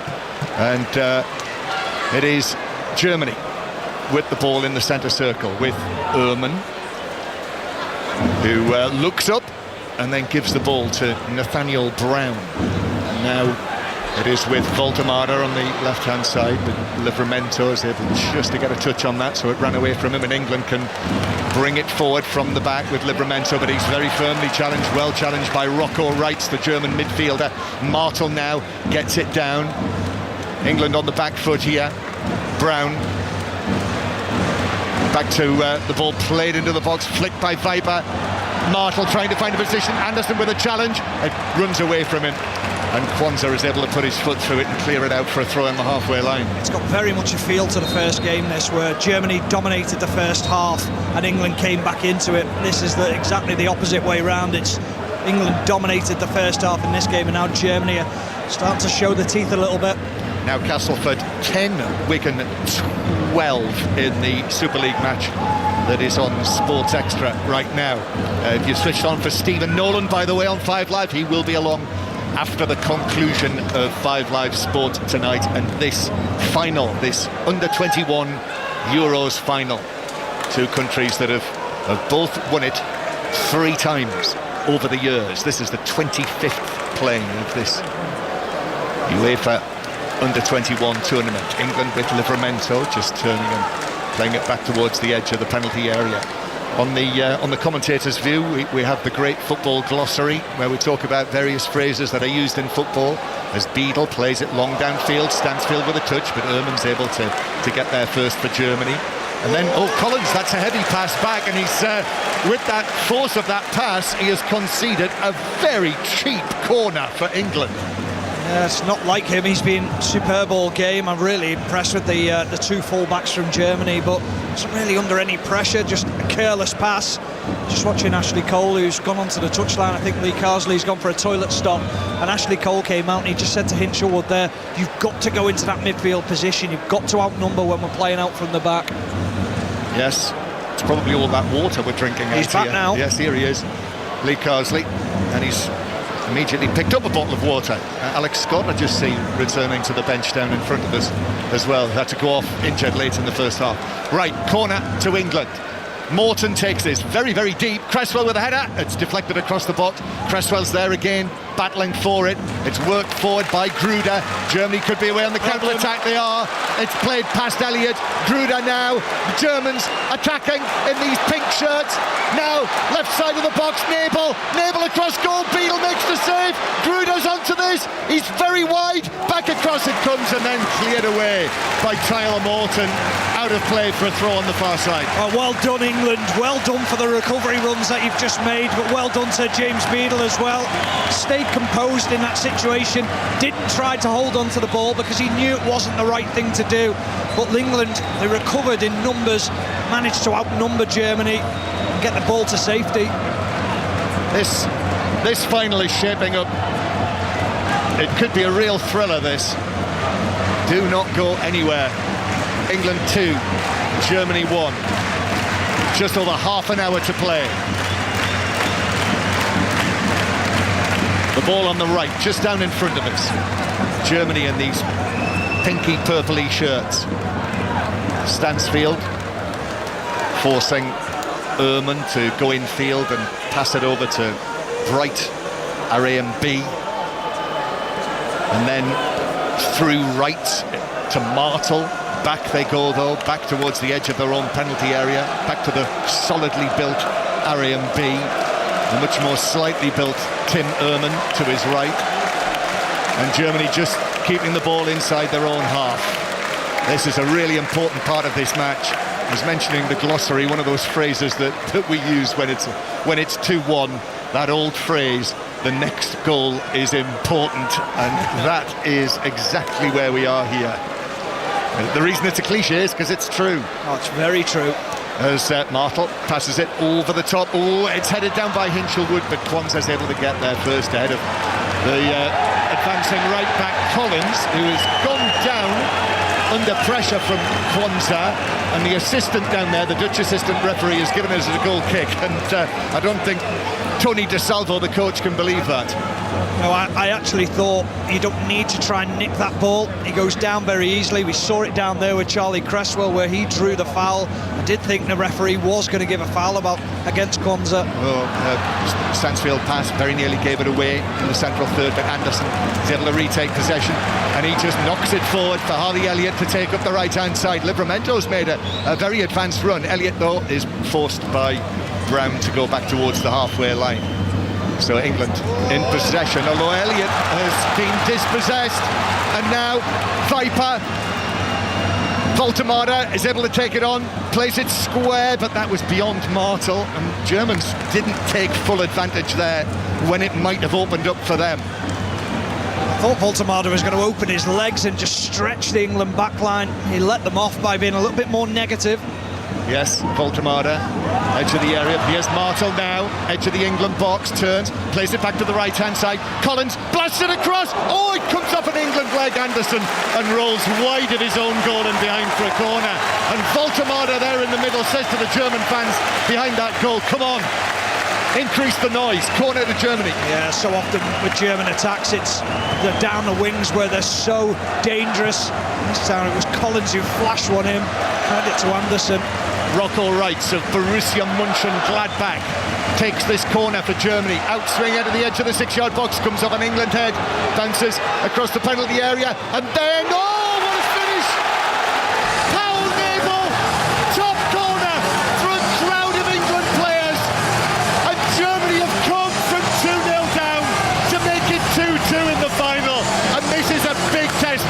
Lee Carsley and his team. England 2, Germany 2. Well, like the first goal, it was the second phase. England do well to win the first header. It's glanced towards the back post, but Nabel finds himself in a position where he can just nip inside on that right foot. We've seen the quality of delivery that he's got, but he just finds that top corner as he comes inside, bends it. And James Beadle is given no chance, but the question is, how's he find so much room? I think it takes a little tiny deflection off the shin of Jay Stansfield. It does, and that just takes it away from James Beadle. And Lee Carsley is going to respond to that equaliser by making a second change. Now, Brooke Norton-Cuffy, who has been... whenever he's come on during the course of this match, this tournament, he has made big contributions. He's brought real energy, and he's coming on for Jay Stansfield. So Jay Stansfield, who had a big chance that he wasn't able to take, wasn't able to get to in the first half, leaves with his head down and disappears out of our sight. So 2-2 the score, Stansfield off, and Genoa's Brooke Norton-Cuffy on for England. Yeah, we've seen him come on in that right side of midfield so often, and it'll mean that Harvey Elliott now goes up alongside James McAtee. But for England, it's about getting on the ball again, being positive with the play in and around that back line and midfield area, try and take the pressure off. But as I said earlier, Germany have got the tails up. They feel like they can get back into this game. They have. They have. And that next goal, that all-important next goal from 2-1 has been scored by the Germans. And now back all square, and Germany have got the momentum. Scoring just before half-time and then just into the last half hour. Viper and then Nabel. Very good finish. But as Stephen Warnock said, well spotted that, just that little flick off the outstretched leg of Stansfield just took it into the top corner of the England net. Castleford 16, Wigan 12. Latest score in the Super League. Commentary on Sports Extra right now. So 2-2. And Arian B with his clearance bounces back, and he's able to play to his goalkeeper Atu Bolu. The number of chances England had in the first half, as well as the 2 goals that they scored. But now Germany, their tails up. Voltemada yet to get in on the goals tonight. Goes down as 3 England players actually converge on him. It's a free kick to the Germans. Voltemada back to his feet and taking up a position on the edge of the box. Yeah, I think the referee gave it for a couple of fouls and a little bit of a tug on the shirt from Norton-Cuffy on Voltemada, but he pulled the play back before Charlie Cresswell dived in. But that is Voltemada at his best. He is powerful when he gets on the ball. He's got a great ability to get the ball between, or get himself between the ball and the opposing player. All right, Rocco Wright's to play this ball in. Right foot, it's a high one, this one, curling into the England box. Cresswell's up to head that away. Touch from Nabel, the recent goal scorer. Then back to Wright, the corner taker that led to that second German goal. But this crossfield pass is over the top of Gruder, and it's out of play for a throw-in to England, 10 yards away from their own corner flag. So England with this throw that Hinchelwood is going to take. England 2, Germany 2. 5 live from the BBC, live from the Slovakian capital Bratislava. Right over the top. England under real pressure here in this period of the match now. Elliot Anderson gets down into the full-back position and just clears the ball away downfield. Germany back in possession inside their own half. So 2-2 the score. Some sad news that we're just hearing this evening from the cricketing world, and that is that Wayne Larkins, the former England opening batsman, has died at the age of 71.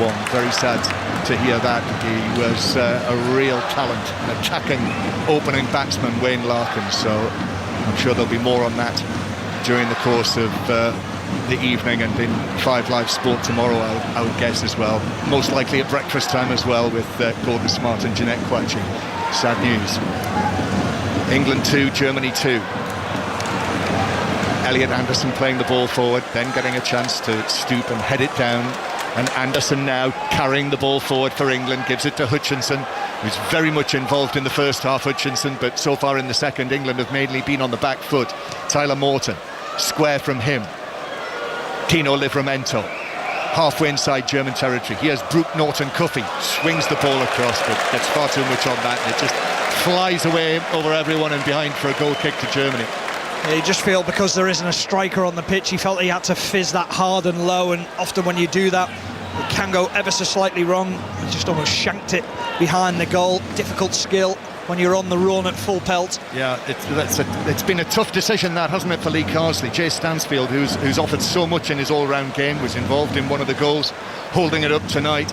But because of the way that the match was going, those are decisions. Those are the decisions that coaches in the big time have to make at times like this. So Stansfield off, and England going back with Tyler Morton to goalkeeper Beadle, who clears from the dead ball line. McAtee jumping for it. He's beaten in the air by Ehrman. Comes up to 6'6" Voltemada, very languid, then playing it forward towards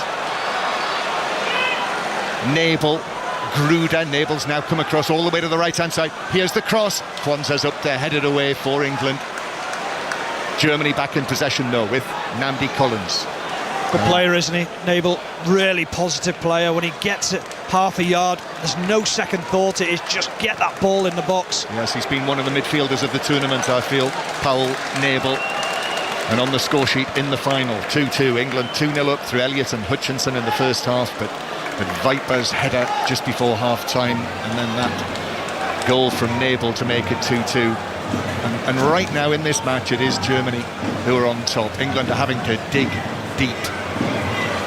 The rhythm continues to beat around the ground. Something like 22,000 people in this stadium watching on tower blocks just above the stadium, one of them with a German flag hanging on it right near the top of it, way up to the top. Here's Hinchelwood playing the ball to Hutchinson on the left-hand side.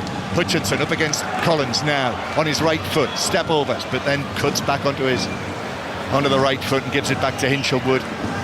Then back to the England man Hutchinson and Hinchelwood, this combination on the left-hand side for England, but it's lacking a bit of zip, this. England, it's like walking football now. Anderson going back to Kwanzaa. Germany happy to sit back out of possession. Tyler Morton is going to curl one into the box, but Arian B is able to head that away, stabbed forward by Elliott, who's gone a little quiet in the game, I must say, Harvey Elliott. But England with McAtee. McAtee's going to try a shot which dips over the top of the crossbar. Struck the upright stanchion behind the goal, holding the netting up. Didn't really threaten the goal of Atubolu. Goal kick. Good patient play by England. You just want, when they do get the ball into wide areas, especially for Mari Hutchinson, inject some pace into the attack. Don't be afraid to lose the ball. Don't be afraid to push Collins backwards towards his own goal. Put an element of doubt in his mind. Just need to lift themselves a little bit here, England. Lift the tempo. Yeah, foul by Elliot Anderson. I feel England are really looking to him, the number 8, the man who's played so well for Nottingham Forest this season, to try and dominate Germany again in this match. Yeah, and he's put a lot of effort in, a lot of work, and it's you can see it's catching up on him a little bit. We spoke about it in the first half, that effort to go and close down the high energy that England had. It just that disappears sometimes when you concede a goal. England have made 2 changes. Germany have yet to make one. Tony De Salvo in the semi-final against France. He was late with his substitutions, as England now with Anderson to the edge of the area. Hutchinson, it's a packed penalty area, goes for a chip across goal. Arian B heads it across his own box, and then it is volleyed away, hammered away by Collins. Back though from Cresswell for England. Martel on the edge of the box is able to clear it away. Then England back in possession on the halfway line. Slightly improved from England. Yeah. Weathered a little bit of a storm. Yeah, the last couple of minutes has been good, and just keep an eye on Elliot Anderson, who's just holding his thigh there. Okay, Hutchinson, here is Anderson. He's able to catch up with the ball in the right back area. God, he's strong. And then takes it up the line and away from Gruder. Hutchinson. Hinchelwood now has joined in on the left-hand side, but has had to bring it back onto his right foot. And Germany are just stationed right across the edge and inside of their own penalty area. as England attack to the end where most of the England fans are. We're going to see Knauf coming on. That will be the first German change. Another of the Eintracht Frankfurt players. Livramento now. Livramento with a run into the box. Still going. Elliott keeps it in on the right-hand side. His cross. There's no one there for England at the back post, and it bounces down.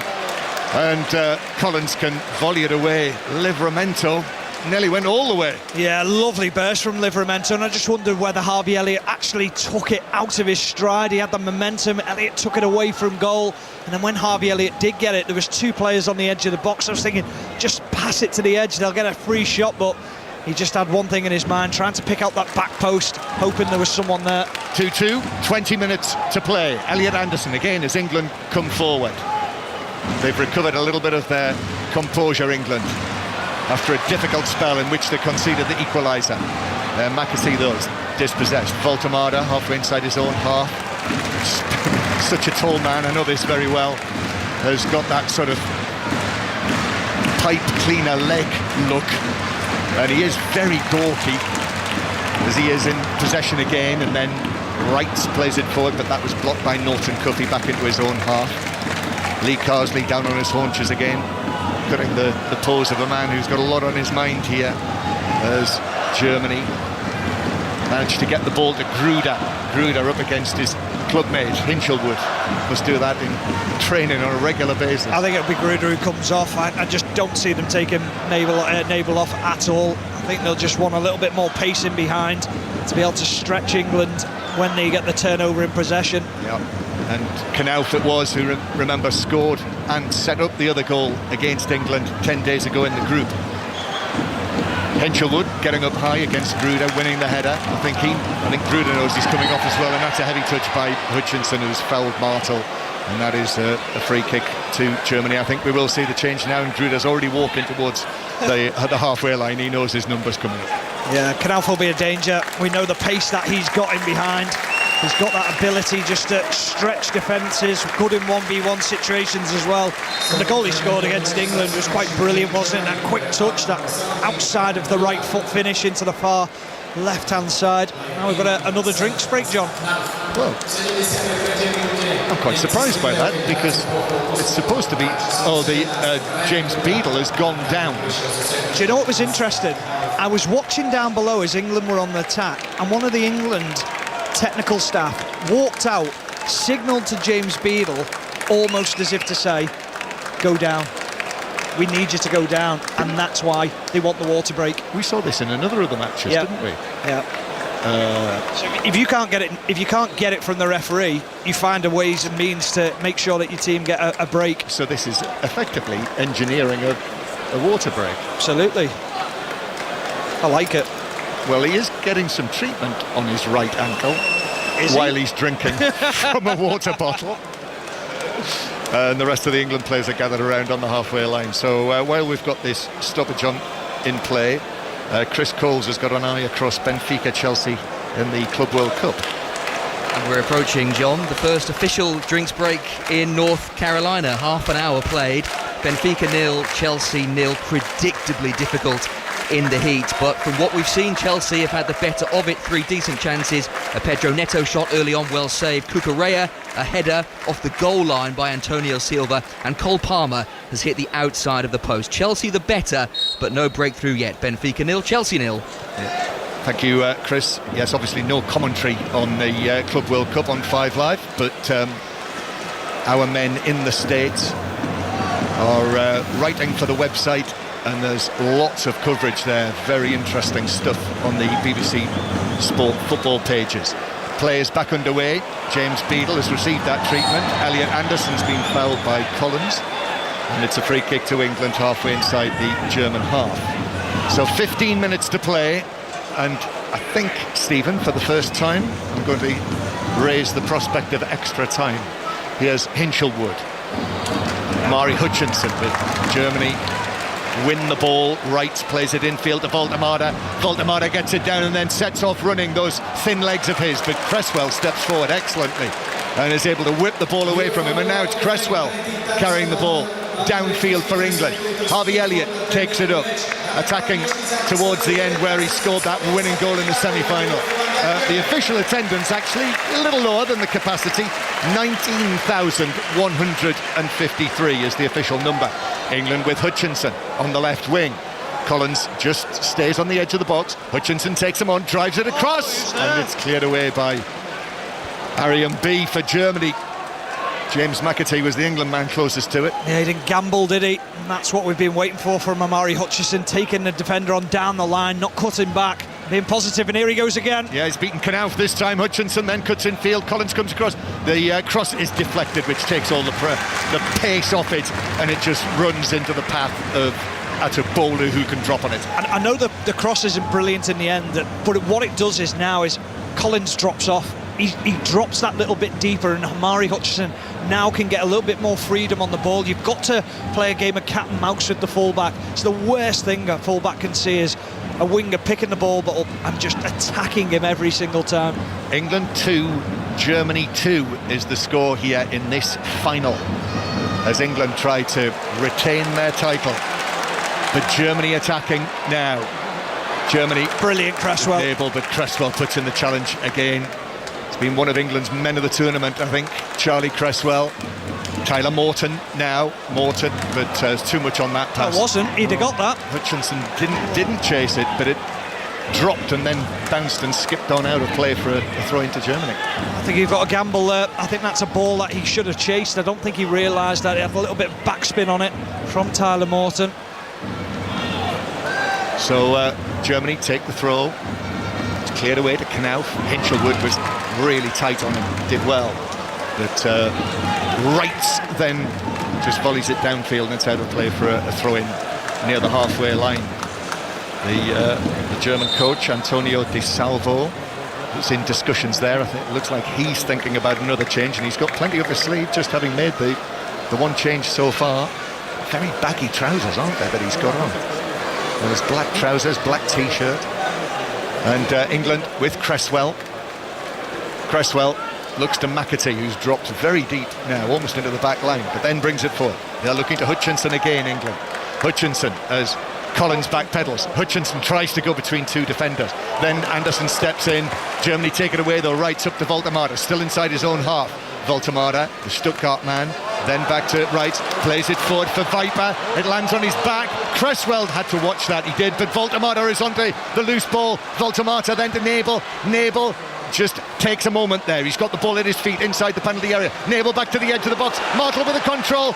Martel's shot is blocked by Anderson, who was able to get back and play his part in that England defensive operation. And England with Anderson forward towards McAtee, and then Hutchinson just allows it to roll out of play, because I think he thought that should have been an England throw, but it's not. It's given as a German throw just in front of the dugout, down in front of us. England 2, Germany 2, just over 10 minutes to go. Yeah, really important challenge there from Elliot Anderson on the edge of the box. Got out to close the shot down. I just don't understand that challenge that's come in, John, from Wrights. He jumps two-footed into the challenge. What's Amari Hutchinson meant to do? If he goes for the ball, potentially breaks his leg. Another challenge by Martel, again, just in that area of the field in front of us. The next change is going to be the Freiburg midfielder, Merlin Röhl, who can play actually in a variety of positions. So this is interesting. It's Viper who's coming off. So the big centre forward, the 6'3" Viper, who scored the goal for Germany just before half-time, which made it 2-1. He's replaced by Röhl. He's got into the centre forward position, John. Well, he played in the midfield, didn't he, in the group match against England, the number 8. And he was impressive as well. We thought he was a solid player, didn't we? We thought he was a very impressive performer that night. So there we are. They gave that a lot of thought, didn't they? There's a big discussion going into that. 2-2 it is, and England with the ball on the halfway line. Beautiful evening here after another beautiful day. It's actually been the nicest weather day of the week today. It's been like an English summer's day today, as England have it with Hinchelwood. There's more discussions going. Well, there's discussions going on, and we spoke to Lee Carsley, didn't we, the other day, about when they can see players are dipping and when they're starting to lose energy, they tend to make substitutions. Norton Cuffy on the right-hand side. Turns, sets off again, does well. He's up against the left back. There's a touch from Elliott, but it's scraped away by Ehrman on the edge of his own box. Comes back to Hinchelwood. Now Hutchinson across. Norton Cuffy with a shot, but the left-footed effort lacked power really. And Atubolu, the goalkeeper, could go down to his left and just stun it, parry it. Yeah, and what a shame for Norton Cuffy, because it almost falls to the wrong player. It falls on his left foot as well. If you wanted someone arriving on the scene late, it'd be Harvey Elliott on his left foot. He just scuffs it into the ground. Lovely move from Omari Hutchinson again. And more danger down that left-hand side. Yes, as the ball is played back to Atubolo with a bit of pace from Martel, but Atubolo is able to play it out there towards the left-hand side to left-back Brown. And Brown is able to get the ball back and then drive it forward. England 2, Germany 2. England were leading 2-0 with 25 minutes played, but the Germans worked their way back. But now McAtee and Elliot Anderson trying to take it on, but losing his footing as the challengers came in, wanted the free kick. It's not given. I think it was running away from him, and Germany are back with the ball at their feet with Knauf.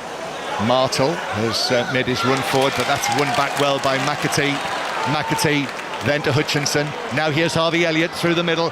He's making one of those little runs at the German penalty area, but then chooses to give it to his right to Livramento. Back to Harvey Elliott. Elliott scored the opening goal tonight, comes back to him after he tried to clip it forward. Norton Cuffy over there on the far side. Now back to Liverpool's Harvey Elliott.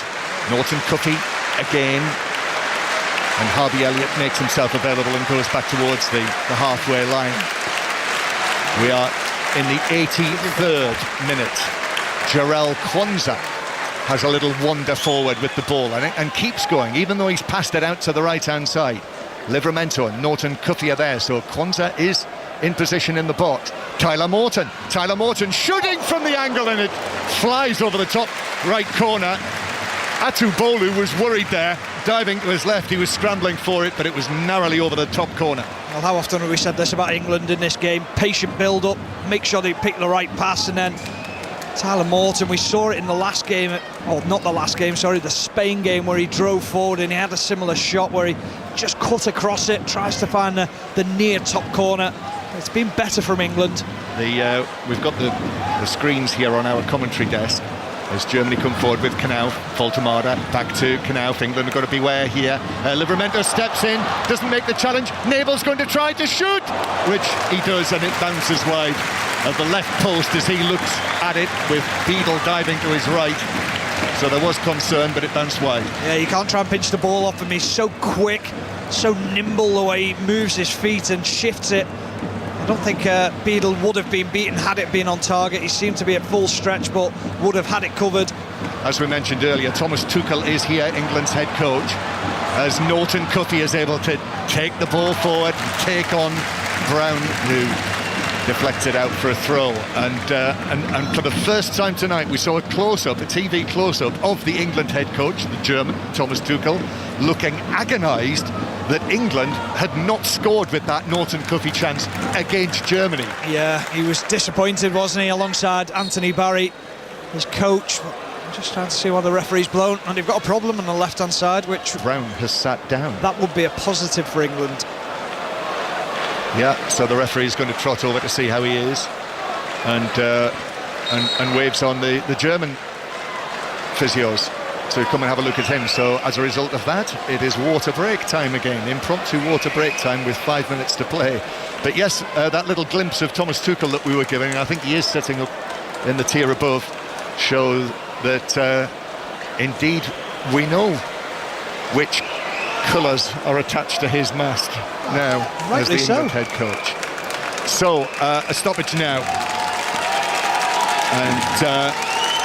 and while they take on water, let's take in Chris Coles on Benfica Chelsea.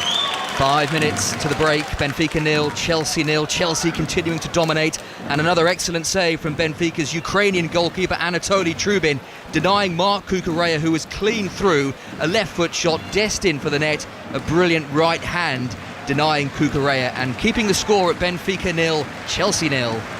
Brown still receiving treatment. So 5 Live is where you will hear blanket coverage of the Women's Euros, which starts on Wednesday night. Switzerland-Norway, the opening match, the hosts. Wales, Netherlands, France, England next Saturday. You'll hear those matches one after the other. And that is going to be it for Nathaniel Brown. The second test as well begins on Wednesday. That will be on Sports Extra from Edgbaston. So, Nathaniel Brown is off out of the rest of this final, however long it may run. And Lukas Ulrich of Borussia Mönchengladbach comes on to replace him. Hutchinson races onto this throw. Collins is able to get there first, then goes down, but back to his feet. Collins being chased by Hutchinson and being fouled by Hutchinson. Free kick to Germany, halfway inside their own half. And we've got less than 4 minutes of the 90 to play. Stephen Warner. Yeah, well, can they do it, England? Can they find something within the allotted time that's left in this game in the 90 minutes? Will he make any more changes? Lee Carsley, he rolled the dice another time, but they've grown in the second half. They might have conceded a goal, they might have levelled the game, Germany, but England have been a better team since Germany scored that goal. Yeah, had to dig deep then, but they have. Cresswell heading it forward for England, getting into the territory where if there's a goal now it might well win the final and win the trophy. Here's Hutchinson. Anderson makes the run, but Hutchinson goes cross-field with the pass. Elliott's onto this now. Elliott shoots for goal, but it clatters into the back of Arian B. Clatters all the way to Voldemar, and I think there was a handball in the middle of all that as Cresswell and Morton were challenging Voldemar, and the referee has seen and given the free kick. Harvey Elliott's finding little positions, isn't he? As they take a quick free kick, Germany, and here is Merlin Röhl, who runs from deep with it. I think Anderson might have just taken a hand in the mouth. Knauf gets away from Hinshelwood. Knauf into the box, pulls it back to the edge of the area. Martel just beaten to it by Norton Cuffy. And that was crucial for England. And Hutchinson is able to receive the ball near the halfway line. 2.5 minutes to go. Then added time. Then it would be extra time if it's still 2-2, but Hutchinson is dispossessed. And now Nabel through to Voldemar. Oh, important touch from Morton. Tyler Morton just got a toe to that on the edge of the area. If Voldemar had been able to swing his foot through that and take it into the box, he would have been in. Good from Tyler Morton. He was initially in a left-back position because of the way England were building up, so it actually helped England, even though they lost the ball. He sensed the danger, managed to get himself across, but that's just the concern. A couple of times now, Elliot Anderson's run beyond the midfield, and it's just, if they lose the ball, the turnover is a worry for England. The Germans were taken to extra time in the quarter-final.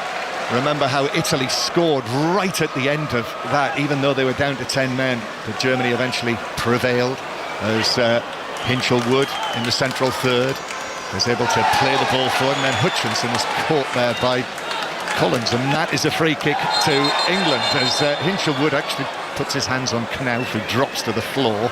But it's a free kick to England. Set-piece situations quite deep where this will be fired in from. Yeah, I was just thinking now, be quick, and if Amari Hutchinson's alive, there's a ball down the left-hand side, but he's just switched off. He's walking with his back to play. But I think we know where this is going, John. He's been the one that they've looked to every single time, Charlie Cresswell. Cresswell directing operations on the edge of the area. Actually, Morton takes it short to Livramento near the centre circle, then forward to Cresswell, chests it down, Elliott's ball across, Kwanzaa heads it down, but no power on that, headed it down into the ground, and Atu Bolu was able to just drop down to his right and hang on. Yeah, it was nicely worked though, really inventive from England to free up Charlie Cresswell and make sure that he's got a run on one of the smaller players. We're in the 90th minute now, England 2, Germany 2, and there is every chance that extra time may be about to follow. There will be a substantial amount of time to be added on, maybe 4 minutes, maybe 5 minutes. Germany with the ball in front of their penalty area. Ehrman downfield, but Hinshelwood is able to play that forward to Tyler Morton. Now Elliot Anderson with that white strapping round his left wrist just shrugs off Rocco Wright. And Hutchinson again, England go again with the number 11, the man who scored the second goal in the first half for England. And at that stage, 4 minutes of added time it is, 4 minutes being played.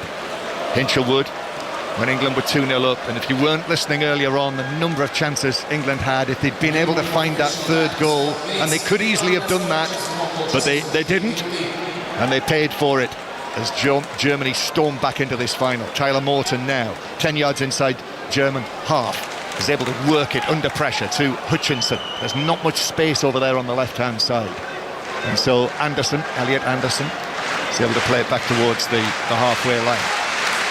Forward from Kwanzaa.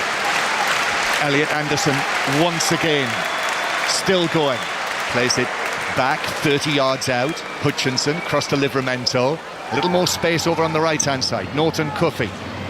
Elliot's touch is heavy, played it behind Livramento, so England are going to have to start again. Already 1 minute of the 4 of added time being played. Looks like we might be going late into the night here in Bratislava. Hinchelwood just puts his foot on the ball, gives it to Kwanzaa, and then Kwanzaa picks out Harvey Elliott, who's dropped right to the halfway line, and the tall figure of Livramento as England go back all the way to central defender Cresswell. Yeah, there's that feeling at the moment that everyone out there knows that one slip now or one piece of quality could lift the trophy and win the final. It's out for a throw to Germany. Yeah, that's what England are desperate for, isn't it? Make sure that there's no mistakes made, and you know the quality that Germany has and the quality that this guy has, Voltemade, but England also have players can win the game. Voltemade so far just the one chance really, hasn't he? The header that he put wide, which was offside, wasn't it, as well? So England with Kwanzaa into the 3rd minute of added time we go. Hutchinson, then back to Hinchelwood, and Elliot Anderson passes it forward to Tyler Morton. Morton just takes it away from Röhrl. Elliot Anderson points to Kwanzaa where he wants it. Kwanzaa hits the pass forward. McAtee running across the corner of the penalty area. He's got it in the box, he's got it down, clips it across, but over the top of the arriving Elliot, and it's caught by the falling goalkeeper Atubolu, who overarms it out. Voltemade, rather daintily for such a tall man, just taps it to Rocco Wrights, who he's known since he was 8 years old, those two, Wrights and Voltemade. Wrights continues his run into the area, still going Wrights, the challenge comes in, Knauf is there to the edge of the box, then the shot hits the bar from Nebel, struck the top of the bar, bounced back into the box.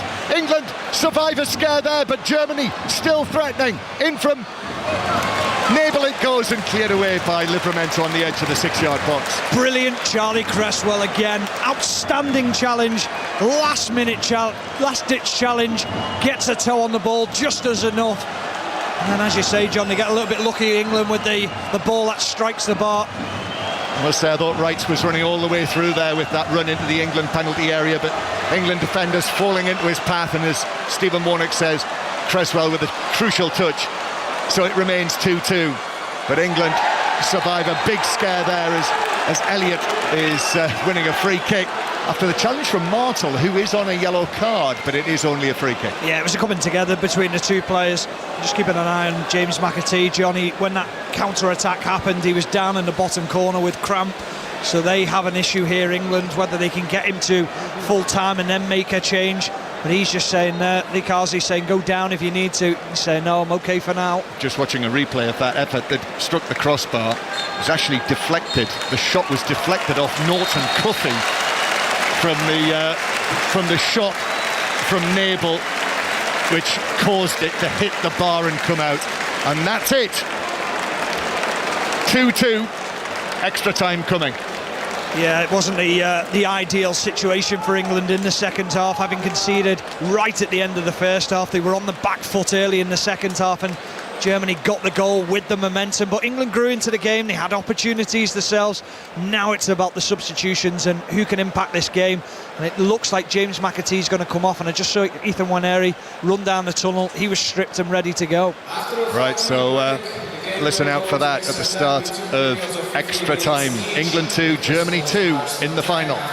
What a momentum shift there in that second half. Germany pegging England back, and once more, as so often seems the way, England and Germany will require extra time and possibly, if it's all square after, an extra 30 minutes, a penalty shootout to separate them. John and Stephen will be back shortly with extra time. But it's half-time between Benfica and Chelsea. Chris Coles is watching that one for us. Benfica 0, Chelsea 0. Chelsea have dominated and would be ahead were it not for Benfica's goalkeeper, the Ukrainian international Anatoly Trubin.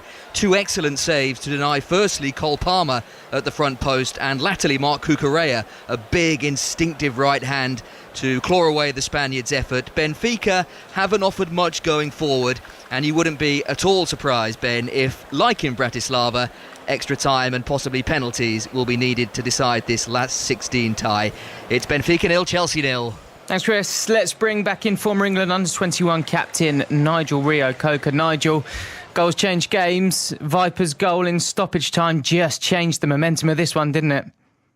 Yeah, Vipers' goal was a big momentum shift. You talk about sitting out in the first half, Ben, and when you can see that it is a punch to the gut, and you do feel that the momentum grew with the German national team, that they believe that they can get back into this game.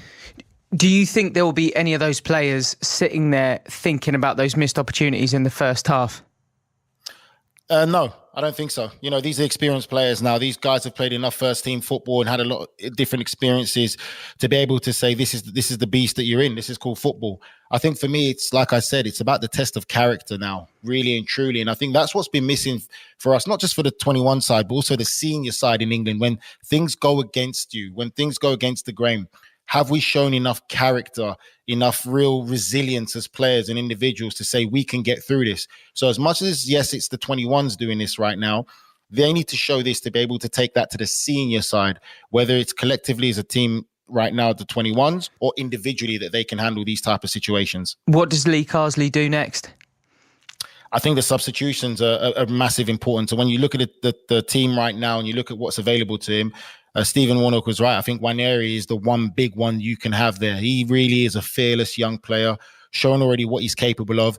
This is the moment for him to really come on and change the game, especially in that attacking third. It's been fascinating watching how the spaces have opened up, hasn't it? You saw in the first half, everyone was so rigid, structured, organised, and as the game's extended out, just spaces appearing all over the pitch.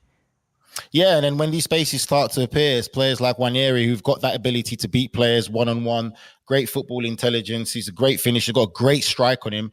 These are the moments now. But again, it's that management aspect of it, Ben. It's, you know, can Lee Carsley or Ashley Cole get in his ear to say, this is it. This is your moment now. This is championship final under 21s. This is when you can come on and be that star man and make it yours. The stage is there for you. Go and take that stage. How crucial is it that the leaders on the pitch, whether it's your captains or whether it's just the players that are leading by example out there, go out and get a bit of a stranglehold of this game early on in the first half of extra time? It's very important, but it comes to the experience side of it. And this is what Rafa touched on. When you look at this German national side right there, they've got a lot more experienced players. A lot more of these players are getting regular game time in the Bundesliga. While our 21 side, there's not many that's getting real regular game times in the Premier League. So that goes away, that pays a way for the German side, where they probably had that confidence and belief they can get back into this game. But you've still got players in there who've played at high Champions League level, got a lot of experience playing against top class players. This is when this comes part of it now, where they really have to stand up and talk to the teammates and talk to one another and galvanize each other collectively. Thanks so much, Nigel. Here we go then. Extra time in the Under-21 European Championship final. Back to your commentary teams, Stephen Warnock and John Murray. Yes, thanks, Ben. With the score, England 2, Germany 2. And England making 2 changes. And Ben talking to Nigel there about the leaders in the England team. Well, 2 of them have gone off. 2 of the most senior players, Elliott and McAtee, both off at the start of extra time. Certainly, Harvey Elliott had a problem. Yeah, he certainly did. And sorry, John. When you saw James McAtee down that left-hand side, he certainly cramped up, and I think there was a ball across the head when Harvey Elliott had his shot on the edge of the box. It was almost like he felt his thigh go. I saw a replay of it in the TV, and he winced as he hit it. So on come Jonathan Rowe and Nwaneri, and it might just inject that little bit of pace in the forward areas for England. Yes, so Ethan Nwaneri, the Arsenal 18-year-old, is on, and Marseille's Jonathan Rowe. So Lee Carsley has now made 4 of his changes, hasn't he? And of course, with it being extra time, there is the option of an extra change as well. So Charlie Cresswell, now of Toulouse, now has the captain's armband on in the absence of McAtee and indeed Elliott. And Harvey Elliott went round all of the players, didn't he, while they were gathered together, getting their instructions ahead of extra time. Great disappointment that he's not able to see it all the way through, as Norton Cuffy has it on the right-hand side for England, has a run down the right, then is forced to bring it back. Behind him, Tyler Morton's passing. Oh, a header from Rowe! It's in! It's 3-2 England! And it's Jonathan Rowe with a diving header right at the start of extra time. What a cross from Morton! And the diving header does it for Lee Carsley's side. England 3, Germany 2. England snatch back the lead. Brilliant from Norton Cuffy down that right-hand side, because what he does is he drives down the right, he takes the back line of Germany back, and what that allows is now, it allows space for Jonathan Rowe in behind, because he's dropped them that deep. He just pushes the ball back into Tyler Morton. He whips in one of the best balls you're likely to see, arguably the ball of the tournament. And Jonathan Rowe, he's been a willing runner in the early stages of the competition. Nothing quite has gone his way, but this one goes his way. A diving header, enough contact on it just to glance it into that far left-hand side. What a moment for Jonathan Rowe, and what a moment for England. And he got away from Tim Ehrman, the right-sided central defender, who looked down at him as if to say, where have you come from? Flung himself at it. It looked for a moment as though it might bounce wide. Instead, it bounced just inside the post. And Jonathan Rowe has made it England 3, Germany 2. I think he was very fortunate, if you remember, Stephen, to get credited with the goal in the opening match against Czechia with the tiniest of touches on it. That one, we'll give him a good deal more credit for. Oh, we will indeed, but it's all about the ball from Tyler Morton. It's a magnificent cross, absolutely on the money. He didn't really have to do much, Jonathan Rowe. Tiniest of nicks on it. However, I suppose in extra time in a match like this, as Germany attack with a cross from Ulrich, Cresswell heads it away. Knauf with the shot, but that's wild and wide, and is behind for a goal kick. In a circumstance such as this, when you're into extra time, when you score a goal like that, ideally you score it right at the end of extra time, but this one's right at the start of extra time, and actually England are preparing another change, and it is Illing Jr. who's coming on. So Samuel Illing Jr., but also we'll just keep an eye on that as England play it up towards Jonathan Rowe, who goes down against Ehrman. It doesn't like it. Arms up in the air, but the free kick is given England's way. Well, it's a little bit early to talk about managing the... It's Egan Riley, John. For the first time at the tournament. What a moment. Love that. Absolutely love it. And Lee Carsley spoke about how important these players have been. And this is the moment where he can repay the manager for the faith in him, for trusting him, being a great guy around the camp as well. He can certainly help his team out. I think I saw Elliot Anderson's number 8 go up. They sort of flashed the number up on the board. And Elliot Anderson, who was brilliant in managing the game against the Netherlands in the latter stages when England had the narrow lead. I think to lose Harvey Elliott, McAtee and Elliot Anderson, if that's the case, that's... I think you're right, John. I've just seen the 8 as well. Yeah, that's asking a lot, isn't it, of the players who are out there. Nigel Reo-Coker spoke about the players in this England team who've had regular Premier League experience and this season, and Elliot Anderson obviously is one of those. The thing is, though, John, you don't get to this level without being a good footballer. So you're a good player, you trust yourself and back yourself to be able to help your team out. Yeah, of course you do. Waneri now, Hutchinson on a run through the middle, challenge comes in on from Collins, bounces away, headed away by Ulrich on the edge of the box, then it's headed down by Jonathan Rowe back to Livramento and then Anderson again. So England still waiting to make these 2 changes. Lee Carsley just prowling the touchline in front of them. England 3, Germany 2. England retaking the lead with Jonathan Rowe's goal just before half-time. If they're switching on for Stephen Nolan's programme, by the way. We're into extra time in this Under-21 Euros final, and once we get to the end of this, however long it takes, Stephen will be on the air. Livramento now. Livramento dances away in field. The referee says play on. He wanted a free kick, and Ulrich for Germany is able to arrive onto this and pass it back to goalkeeper Atubolu. Chips it back out to Ulrich, volleys it to the halfway line. Elliot Anderson bounces off him. Nabel, then the referee hops over the ball in the centre circle, and back it goes to Ehrman inside his own half. The Super League match that was on Sports Extra is over. Castleford 20, Wigan 26 is the final score. Tomorrow the Austrian Grand Prix, the England-Jamaica match, England's last match before the Women's Euros, that's on 5 Live, 5 o'clock. Wimbledon on Monday, Test match on Wednesday. So much excellent live sport. We'll bring you a new round of county championship matches as well tomorrow, all across the BBC. Nabel on the left for Germany, curling it into the back post. Hinchelwood does well to head it away under pressure from Knauf. Now Amari Hutchinson. Put under pressure himself by Collins, then up to Jonathan Rowe, and the referee's brought it back, I think, for a late challenge on Hutchinson, he's landed on his back over there and is going to take a breather. So we've got 3 substitutions coming up. I think they will happen now. So it's going to be the England pair first. Well, it's actually... Who is it? It's Martel. No, Eric Martel. That is the German change happening first. I was wondering why there was no number 6 there. And Tresoldi is coming on to replace him. So this is the combination that Germany started the tournament with Tresoldi and Voltemade. So Tresoldi is the number 9 and Voltemade playing off him. And I thought they were very effective together. But Viper, who started this match and indeed scored the first German goal, was substituted earlier on. And we do see the England changes now with Hutchinson and Anderson, the 2 to come off. So big moment this for CJ Egan-Riley, promoted with Burnley this season. It looks as though he's going to be Marseille bound. He's turned down a new contract with Burnley, not played at all at the tournament, and coming in now into the last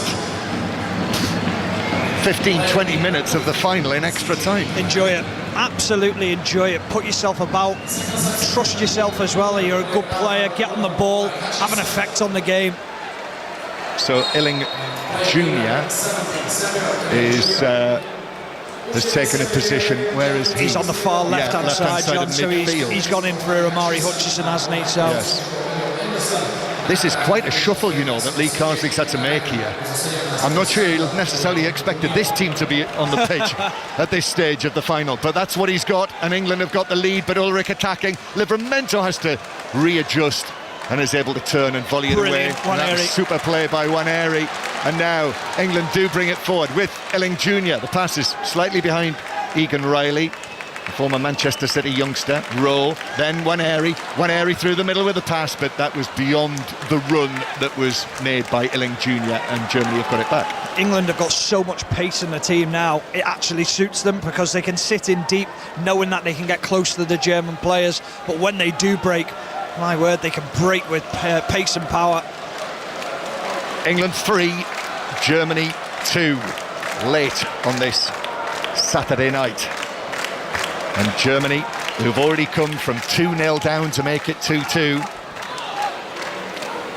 they've now got to themselves dig deep in the way that England did when Germany came at them. Here is Collins on the right-hand side. Knauf, back to Ehrman.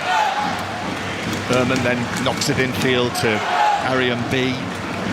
We've got 5 minutes of the first period of extra time to go here. Ehrman again, still the 2 German central defenders with the ball. Forward it goes to Röhl, then back to Ehrman. Collins is over there on the right-hand side. If you just switched on, still Benfica 0, Chelsea 0 in Chelsea's last 16 match at the Club World Cup in America, that match being played in Charlotte. Now the German captain, Rocco Reitz, has taken over the armband after Martel was substituted. Ulrich, back to Reitz again. He looks up. There's also, remember that moment when the shot from Nabel was deflected against the England crossbar right at the end of of the 90 minutes. That was an escape for England now, and within moments of that, really, in terms of playing time, England took the lead at the start of extra time. The ball at the feet of Atubolo passing it out to Ehrman. Just a little bit of a lull inside the stadium now. Almost 20,000 people watching down from the stands as Arian B forward towards Nabel. Voltemada, Egan Riley in on the challenge. Referee says that was a foul. Free kick to Germany, forward and left of the centre circle. Yeah, there's a good structure about England as well, but the forward, if you look at the two widemen and the two forwards, they're fresh, so they can go and close down, they can close with an intensity. So England in that position just have to be patient, know that they're allowing Germany to come onto them, but they can pounce at any moment. Germany again after that quick free kick. 3-2 to England. Nabel is able to take the ball out to the right, but Livramento goes with him.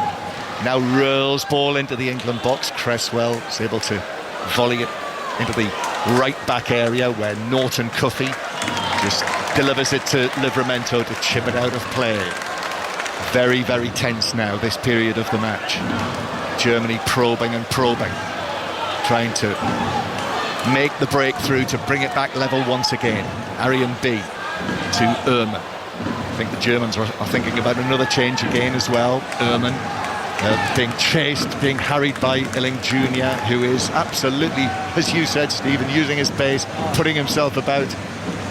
And back it goes to goalkeeper Atubolu. Excellent use of the fresh energy that he's got. Ehrman. And to Röhl, who is now in a midfield position, with Tresoldi having come on up front for Germany. Arian B's pass that evades Nabel, who dived for it. Cresswell just lifts one forward, and that just gives possession back to the Germans. Yeah, it just needs to keep the ball, get options, try and take the sting out the game a little bit. That's where you're missing maybe Elliot Anderson just in that midfield. Egan Riley and Tyler Morton need to be demanding that ball from him. Yeah, Egan Riley, you think of him as a central defender, but he's versatile as well, isn't he? This is a role that he can play as Tresoldi for Germany. Back out to Collins. Collins over there, just got the ball caught up and underneath his feet. Röhl is going to try and dance through, takes it out into the full-back position. Cross comes in, Tresoldi looking to try and wrap his foot around that, but a challenge came in on the German number 9. England able to clear it away. Knauf now, we know how dangerous he can be with his crossing, but it was snuffed out by Tyler Morton, who dived into the path of it to deflect it behind for a corner. They're working hard, England, extremely hard to prevent Germany really creating too much. And now we've seen them struggle a little bit from set pieces in the second phase of set pieces. Germany have a corner. Right to take this. Germany scored in the aftermath of a Wright's corner. This the outswinger, which is headed up and well away by Egan Riley. Towering header from him, higher than anyone else by a distance inside the England penalty area. Comes back to Germany though. The clock seems to be moving very, very slowly for England with this narrow 3-2 lead. But I make it we are into the last minute of the first period of extra time. Ulrich though, left-footed now to the edge of the England box. That is headed away by Illing Jr. to comparative safety. Desperate for them to get out, Lee Carsley, but they just can't at the moment. But Illing Jr., great shift, superb again. The pressure he's putting the German players under. Yes, Illing Jr., since he's come on, is doing what at this tournament I think we could probably call a Stansfield. He is herring around, putting himself about and not allowing the Germans, whenever he can, to settle on the ball. But they're in possession now. Voltemada not able to get himself on the score sheet so far tonight. Just keeps the ball, then plays it square to right. Now Nabel again, the number 20. Nabel approaching the penalty area, just moves across. Egan Riley in front of him. Knauf, 25 yards out. Back to Nabel. Nabel turns, faces the penalty area. Ulrich arriving on the left-hand side. Back to Nabel. 1 minute of added time at the end of this first period of extra time. Again, Nabel in possession. England parked on the edge of their own box. Germany, bags of possession. Ulrich into the edge of the box. Right for the shot, but he's killed it. High and wide over the top corner and behind into the England fans behind the goal. Goal kick England, they lead 3-2. Yeah, just a little bit of eagerness to pinch the ball there from Livramento. Tried to get in front at Wright, didn't really have to do that. A little bit more composure from Wright to realise that he had the freedom of the penalty area. He could have taken his time. England fortunate that Lee Carsley wasn't sure where he was there. Did you see that, Stephen? He actually wandered onto the pitch and the fourth official was in like a flash, the Italian Simone Gozza, and ushered Lee Carsley back off the pitch. Goal kick for England. Flicked on downfield by Jonathan Rowe, but all the way to Atubolo, and there is the whistle for the end of the first period of extra time. Well, if you remember the final 2 years ago against Spain when England won narrowly by 1-0, that was a really tense affair, and the Spanish of course had the penalty right at the end that was saved by James Trafford. Well, I think with the way that this is set, England 3, Germany 2, heading into the second period of extra time, I think we've got a real knee knocker on our hands here as well. Yeah, we absolutely have. But one thing I'd say is that you cannot win a tournament without the squad. And what we're seeing in extra time is the use of the squad, and they have had a huge impact. The substitutions are doing exactly what was asked of them by Lee Carsley. What a performance that was. So far, so good. So there we are, England 3, Germany 2, water bottles everywhere. Halfway there for England. What a ball from Tyler Morton, and what an entrance from Jonathan Rowe as well, on the pitch for 2 minutes. And could that be the goal that wins it for Lee Carsley's side? Second half of extra time to come very shortly. Let's get an update from Chris Coles, who's watching Benfica against Chelsea at the Club World Cup.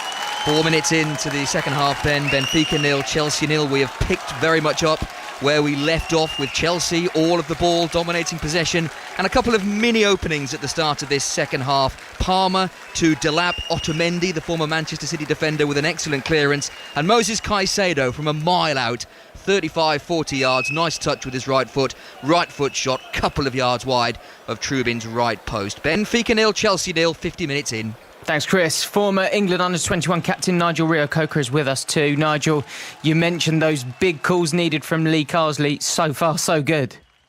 Yeah, so far, so good. Made the right calls, made the right changes. Wasn't scared to change the team and really push for this win. A big reshuffle in there. So many changes now. How much of a bonus for England that back four remains the same? Well, I spoke about the importance of chemistry between the back four and especially the centre-back pairing, and that plays a part. When you talk about whether it's winning titles or winning competitions, defence is the first important part to be solid in, and then he's made some changes in the attacking end, and that's what's paid off. 15 more minutes. Can England hold on? Back to Stephen Warnock and John Murray.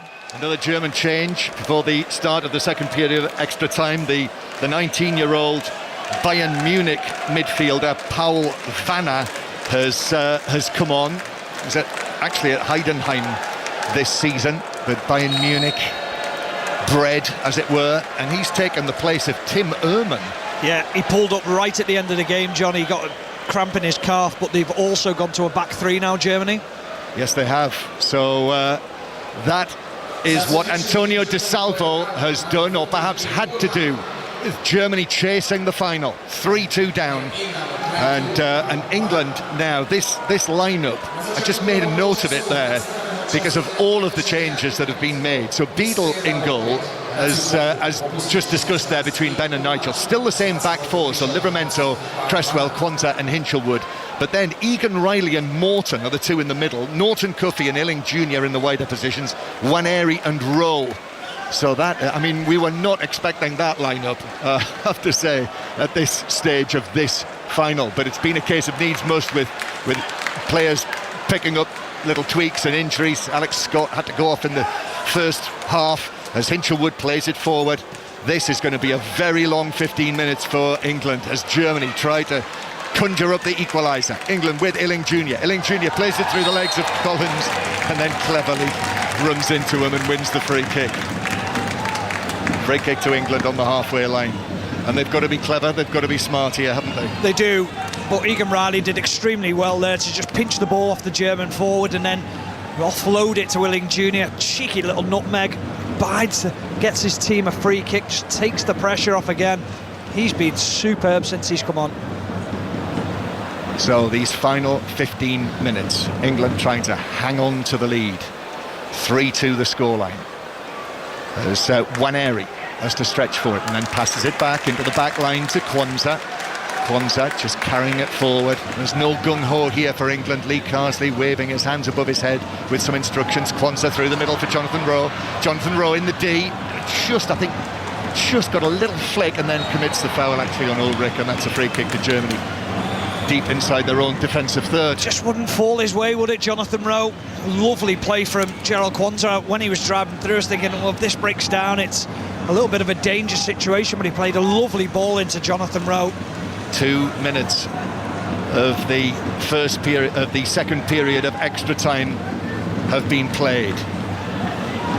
Germany with the ball inside their own half as they come forward in these two-tone shirts of pink and purple, and it's played forward by Wright towards Voltemade on the edge of the box. Creswell ever so tight with him, couldn't turn him, couldn't find the pass into the area, and then Brooke Norton Cuffy runs away with it, comes into the challenge, might bounce for Illing Jr. No, Ruhl was able to reach the ball first, and now Knauf on the German right flank takes on Illing Jr. Knauf's cross is headed up and across the box by Kwanzaa. Livramento is able to get the second header for England, and it rolls out of play on the far side for a throw 10 yards away from the corner flag. Well, if it hasn't been Charlie Cresswell, it's been Gerald Kwanzaa. That was a really smart header from him. Wright his ball in, that's headed away by Cresswell, comes out to Collins for Germany, then into the box to Knauf, but he couldn't control it. It bounced off him, and Hinshelwood was able to say thank you very much, relieved man, to whack it away.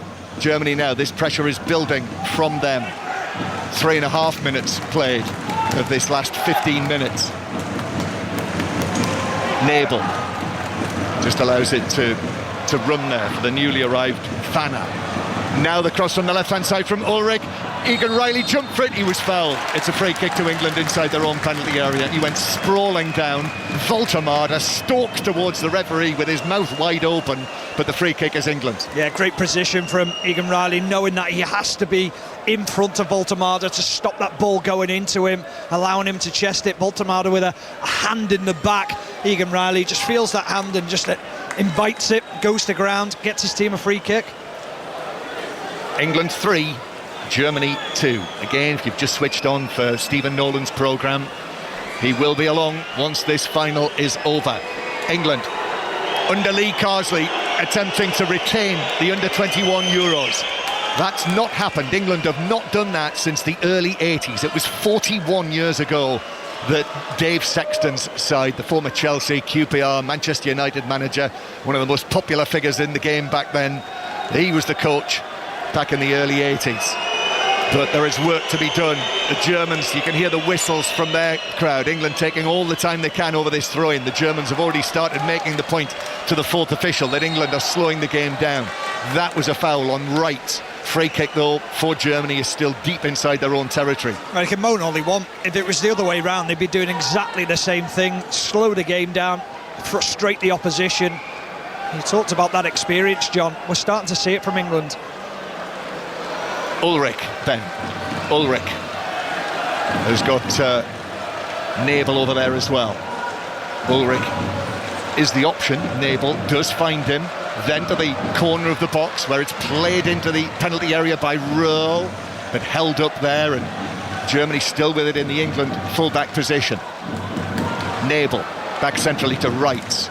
Dangerous delivery, but actually he uses Arian B, and then Collins is landed on by Illing Jr. Referee says play on because Germany on the attack. Knauf with the cross to the back post, and it's headed away. Livramento, I think, got the touch in on there. It's a crowd of players at the back post. Nabel has got the ball at his feet. Nabel back to the corner of the box. Ulrich, first time cross from him. That's headed away for England by Illing Jr. round about the penalty spot. Arian B, now the central defender to the edge of the area. England are penned right back in there, trying to cling onto this lead. Nabel, his low ball into the penalty area. Livramento got the touch on that. Still it's not out of the England box, and then it is whacked away right-footed by Waneri downfield. That was severe pressure. Yeah, it was, and I don't know if it was Norton Cuffy or Livramento at the back post, but they dealt with the situation, and that's the most important thing. But it is back to the walls. Come on, boys, stick in there.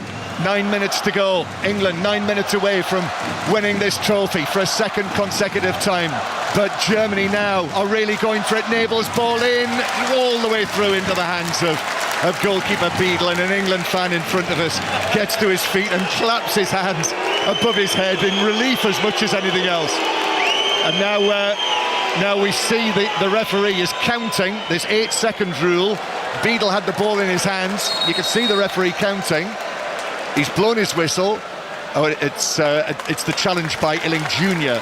that happened when the referee allowed Germany the advantage, and he's booked Illing Jr. for that challenge. Yeah, it was a little bit late from Illing Jr. He felt like he could get there, couldn't quite make the challenge, but just England now, a little bit of a breather, a little bit of a chance to reorganise. When he blew the whistle there, I thought he might be about to give the corner.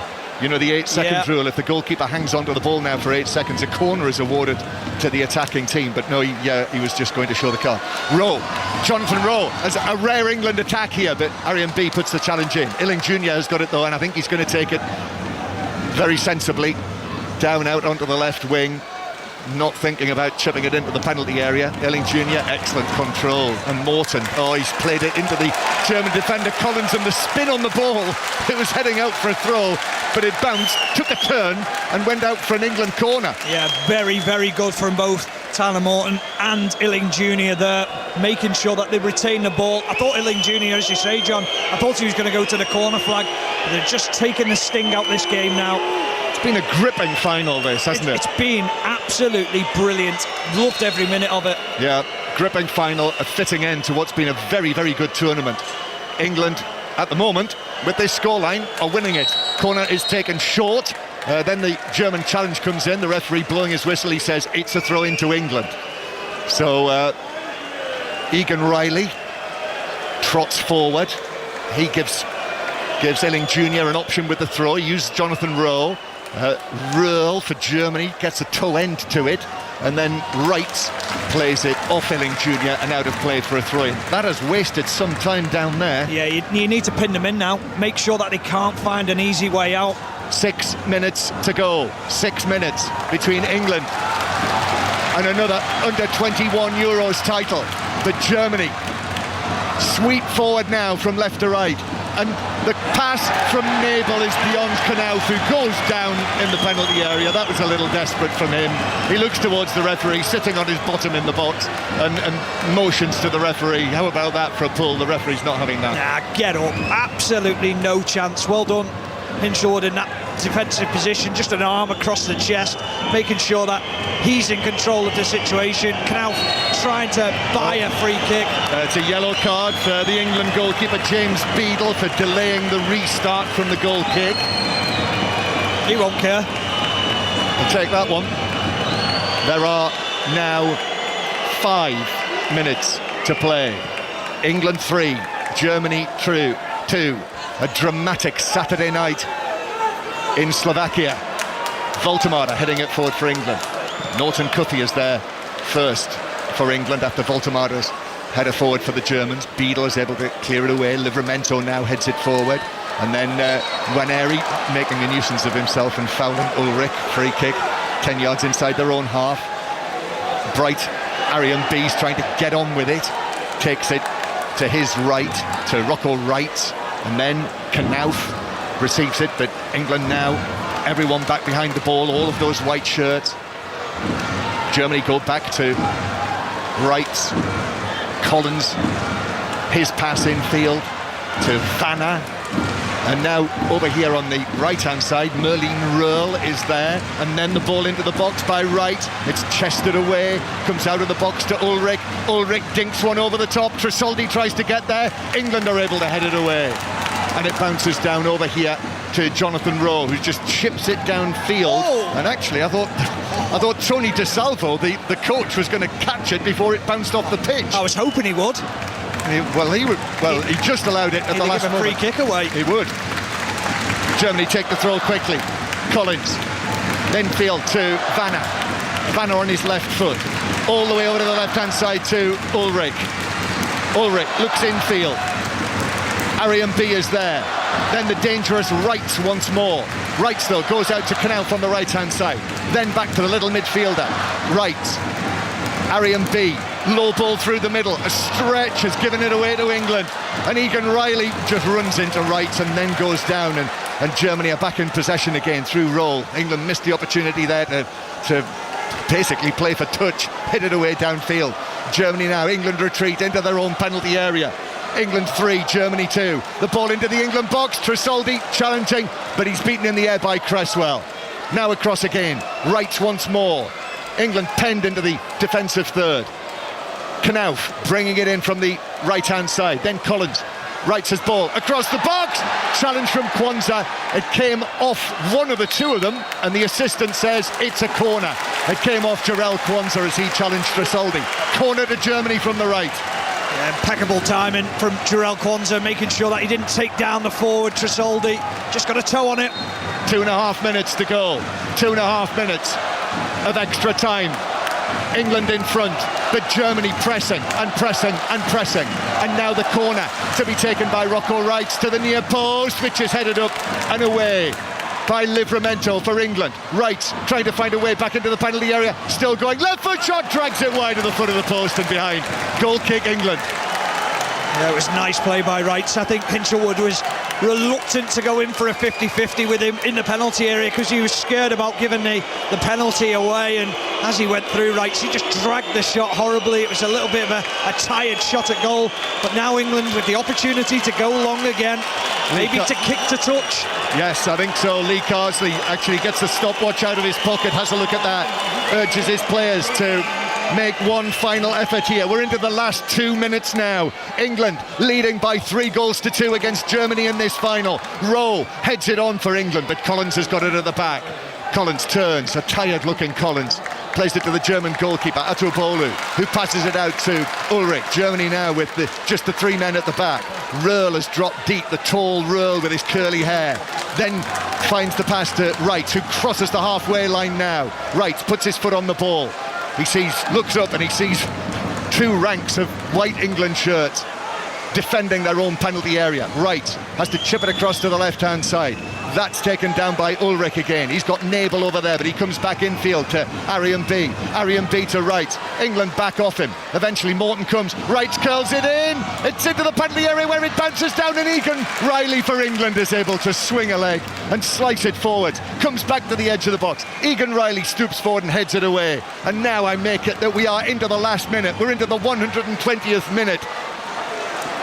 Only seconds for England to hold out. Chelsea have taken the lead against Benfica, I can tell you. Reece James has scored in Charlotte. Here, 3-2 to England, and a poor pass out of play by Nabel. That was tired from the Germans. It's a throw-in to England, and they might be able to see out the remaining 20 seconds here over this throw-in. Yeah, they've had to drop really deep, England, and Egan Riley has almost become a centre-half alongside Jarell Kwanzaa and Charlie Cresswell, but that's absolutely fine because now they know they can allow one of the players to just go and attack the ball.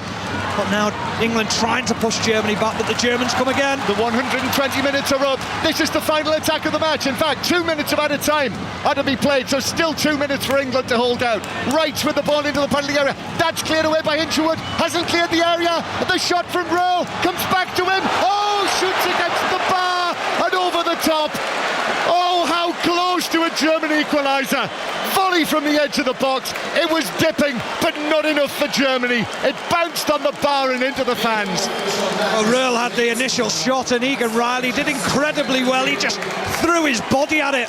He fell to the floor and it ricocheted behind him. And then Röhl, he does a dipping volley and it crashes off the top of the bar. And thankfully for England, it goes behind. And it's another goal kick for England. A minute and a half to go of added time. Added time on extra time. Beadle on the yellow card. Couldn't wait too long. Headed infield for England. Headed forward by Norton Cuffy. Now Ulrich. Germany know that time is running out. Time is almost up for the German under-21 team here. Röhl, who's just seen that shot hit the crossbar. Right. England drop deep once again. Wright puts his foot on it. Wright curls it in. Hinshelwood heads it away for England. And then Jonathan Rowe is able to volley it, and it bounces out of play right on the halfway line. That's actually fielded by one of the substitutes, Viper, who caught it and gave it straight back to Wright. In goes the ball again towards the edge of the England box, over the top of Egan Riley, then helped forward by Vanna. Now on the edge of the area, Tresoldi turns, his shot is blocked by Cresswell, and the ball dribbles out of play for another throw. Keeper's over on the his far way. side. 15 seconds to go. This is it, the last 15 seconds of added time at the end of extra time. Germany play it in, the goalkeeper's there, it's Knauf shoots, and Beadle goes down and catches the ball. Oh, what drama, what late drama, and England's players celebrate there. Yeah, he'd give a free kick anyway, John. Knauf handballed it as it fell to him, but they weren't to know that. Charlie Cresswell as well, again, getting his body in the way. That should be enough. That should be enough. The referee says to Beadle, take this free kick. I think this will be the last kick of the match, the last kick of the final. Beadle, right-footed, there's the whistle. Lee Carsley drops down onto his knees on the side of the pitch. England have retained their title.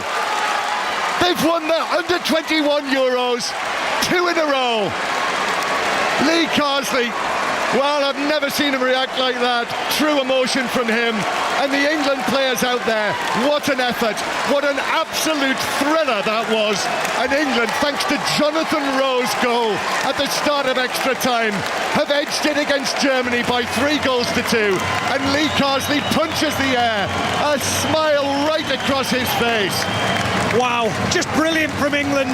I mean, they were poor in the group stages, they struggled, they found their feet, then they've now managed just to find the rhythm at the right time. They've managed to find what they needed as a team, as a unit. Lee Carsley tinkered back and forth, he found the solution, but this game, they deserve it. They absolutely deserve it. It was tough, they had to dig deep, they had to show maturity, they've grown tonight as a team. That is just magnificent for these players. And also during the course of the final, England players going down with injuries on a regular basis. Alex Scott in the first half. They lost James McAtee and Harvey Elliott. Lost Elliot Anderson as well, who are sort of hobbling out to join in the celebrations, almost on one leg. And now the England players can enjoy their moment here. This is the first time this has been done for 41 years by England, to retain the Under-21 Euros. What an achievement that is. Phenomenal achievement, absolutely brilliant, and to a man, they absolutely deserve it. I think when you look at the standout performers tonight, you look at Charlie Cresswell. For me, what an absolutely monstrous display at the heart of defence. Headed everything, tackled everything, but it'd be harsh not to mention every single player. They were, to a man, absolutely outstanding. And credit to Lee Carsley and his staff. We have to mention his staff. They've masterminded this, they've got it right, and they've peaked just at the right time. Yeah, what a final it's been. England were 2-0 up through Elliott and Amari Hutchinson inside the first half hour, but the Germans came back with that headed goal from Viper just before half-time. Paul Nebel with the goal that made it 2-2. Into extra time we went. The Germans hit the post, they hit the bar, but Jonathan Rowe's diving header, he's the match winner, and England are going to get their hands on this trophy again in a few minutes' time. England 3-2 winners against Germany after extra time in the final here in Bratislava. Absolutely incredible. England have done it. They win the European Championships.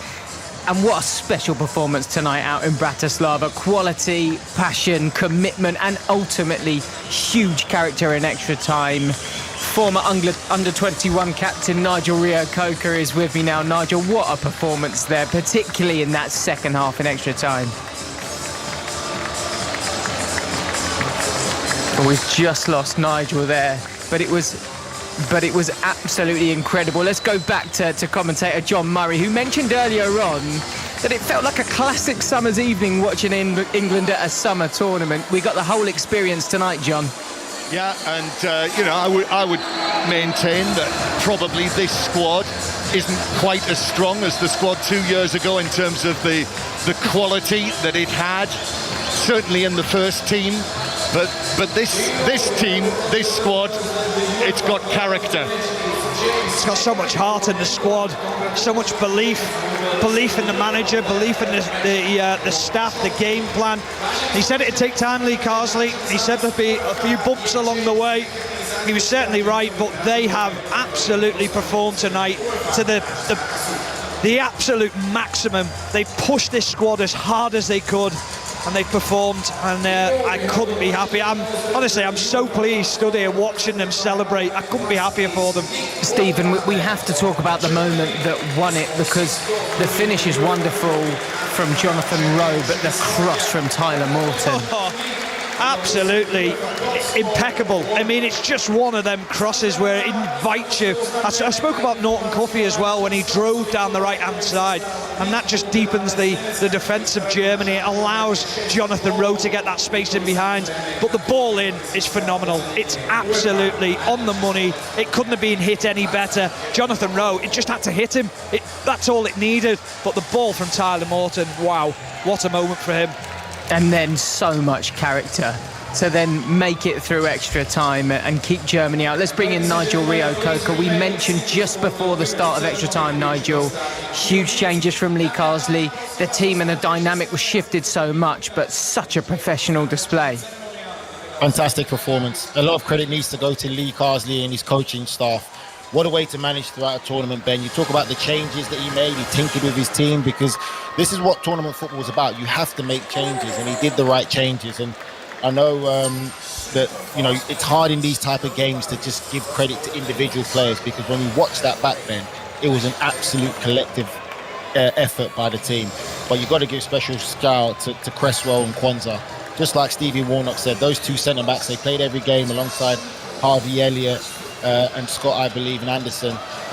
Fantastic performances by those players there. But I think the two centre-backs definitely deserve a big shout out, especially in a game like that. Well, once you reach that point in the second half of extra time, you're seeing bodies on the line at that point, aren't you? They're flooding forward the German side and bringing the goalkeeper up, and just suddenly the level of desire that you were seeing from that back four from England, absolutely incredible. Yeah, it was fantastic to see. You know, it's moments like we've seen like this with England international teams, whether it's 19s and 20s, that they have to go through these moments, and we haven't really able to show the character that we can handle it. Backs against the wall moments, and they showed it today. That was what the big thing was, and pleasing thing. And even when we took our most experienced players out, whether it was injury or fatigue or being tired, Lee Carsley believed in the squad that he's assembled to give these players who don't have as much experience the opportunity to go and get the job done. And they stood up to the plate. So it's fantastic to England. When you look at it, Ben, they beat Spain and Netherlands to get to this point here. So it wasn't an easy run throughout this tournament. They beat the top tier teams to win it. So you'd have to say they thoroughly deserved it. What does that say about Lee Carsley, that he's prepared to do that at that stage of the game, take off some of his senior leaders? It says that he's fearless. It says that exactly what England have been missing and what the national team need, that same kind of fearless management tactics and that belief in your players and the squad that you assemble. If you're there for a reason, for a purpose. And, you know, there was nervous elements of it, saying that, you know, you've got your senior players who play week in, week out in the Premier League, who have that more experience, how to see games, how to manage games. But Lee Carsley brought these players there for a reason, to play a part. And every player there today played an absolute massive part in that. Backs against the wall, showed everything that you'd want to see.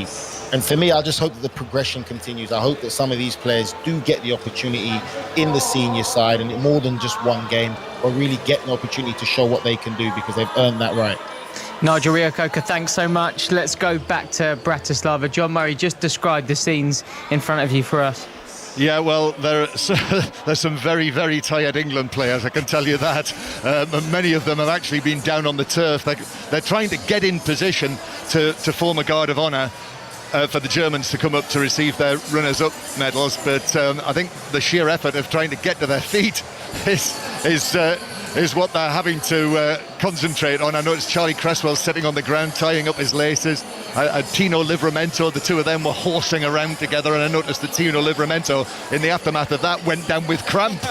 So that tells you where they are. But they've just been building the stage, and I see Harvey Elliott is being ushered over to a little area where a woman is standing with a placard that says player of the tournament.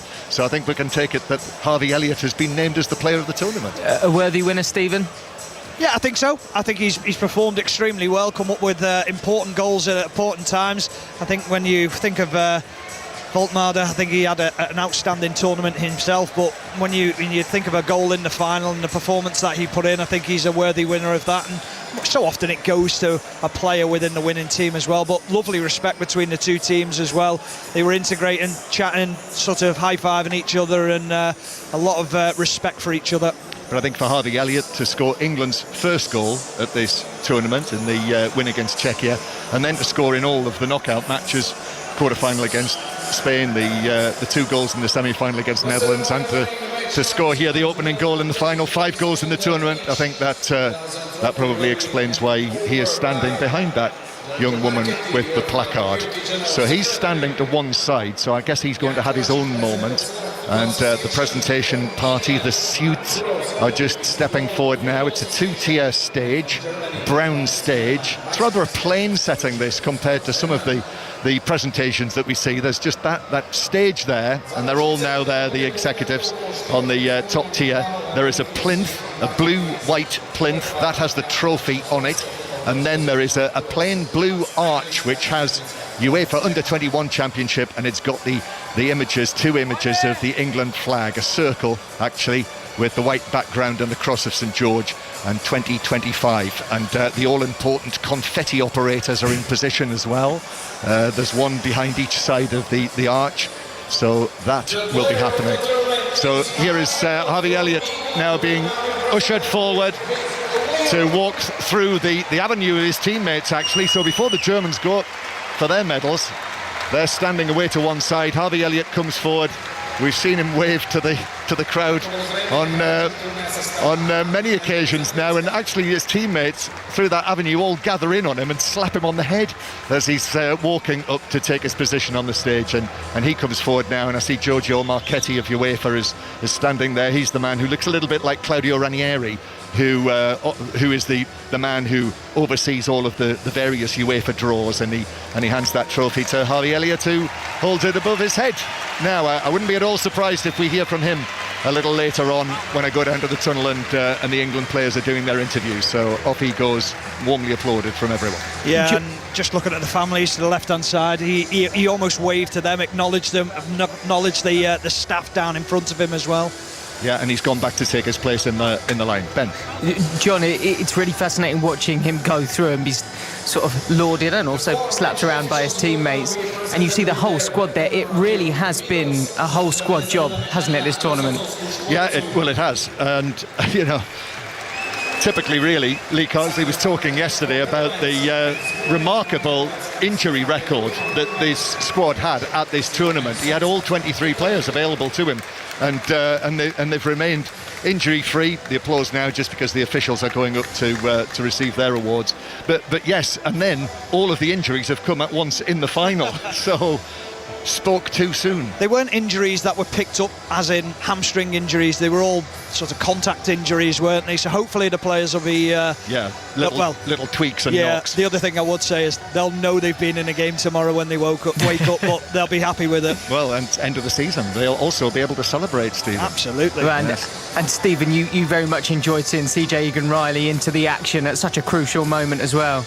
Yeah, I think just when you speak to Lee Carsley, and he was speaking about how much he wanted to get other players onto the pitch, but it just hasn't been possible. He could have brought Hayden Hackney on into that position, but what he knew is that Egan-Riley could drop back into that centre-back position. He'd be able to protect the back four maybe a little bit more with that defensive instinct, so it worked an absolute treat.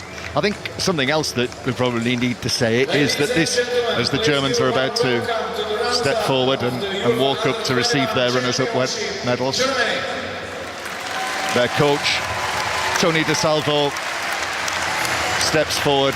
He's got great disappointment written all over his body language, and he's gently applauding the England players as he walks between them. The England players standing in two lines, and they are clapping their hands as the German squad and these pinky, purpley blue shirts walk between them and will go up to receive their medals. Yes, what I was going to say was, it's another success for St George's Park, the effect of St George's Park, which can't be understated. Since the advent and the arrival and the development of St George's Park, we have seen success across the board, across all of the various England teams, men's and women's, and they do shout about it at St George's Park as well. You go there and all of the successes are very much in evidence. It is certainly special when you get in St George's Park and you see just how evenly those trophies are given weight, John. When you look at the Lionesses' European win, it's alongside what the under-21s have achieved. Very much so, absolutely. And you see, part of this is, and this has long been said, that the FA have felt that they needed to create that success in age groups, because you then breed players who are used to winning tournaments. And the hope is that some of these players, and those from 2 years ago, will actually help the men's senior team finally get over the line and win a trophy. Yeah, I think the coaching's changed from a long time ago. There's more hours put into the weeks in academies as well. It's not just the England setup, it's the way they tried to implement it at other clubs as well, and said we need more hours on the training ground from a younger age as well, and that has been taken into the England camps as well. I think that has obviously paid dividends, and now we're seeing probably it will roughly take about 10 to 15 years to have an effect, but we're now starting to see the effect of that. So the German players have all moved along the line, then they've all received their medals. Nick Voltemade, one of the last, with his 6 goals, the tournament top scorer. Actually, here's the announcement for England. Harvey Elliott standing in the middle of the England players, waves his arms and tells the crowd to make a bit of noise. And actually it's Lee Carsley who's ushered forward first. So Lee Carsley, he's been down this road before 2 years ago, and he gets another winner's medal around his neck, and immediately actually takes it off and comes across to the side of the pitch. And I think he's going to give it to someone for safekeeping. Yes, he is. How typical Lee Carsley that is. He's got his medal, he's taken it off, and he's immediately stepped away from the players. He didn't want to go over. He was ushered over by a UEFA official, and it was almost like, no, I don't want to do that. So quickly got his medal, rushed back to his staff, and now he's in and around his staff, and he's letting the team take the accolation. That is absolutely him all over. Yeah. So the players it is who are in the full glare of the floodlights here in the National Stadium of Slovakia.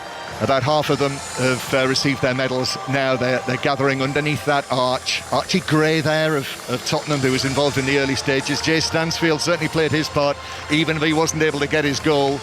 And just 2 or 3 now more left to receive their medals. James Beadle, the goalkeeper, towering above Amari Hutchinson, who scored England's 2nd goal in this final. And now finally it is the captain, James McAtee. Taylor Harwood-Bellis did this 2 years ago.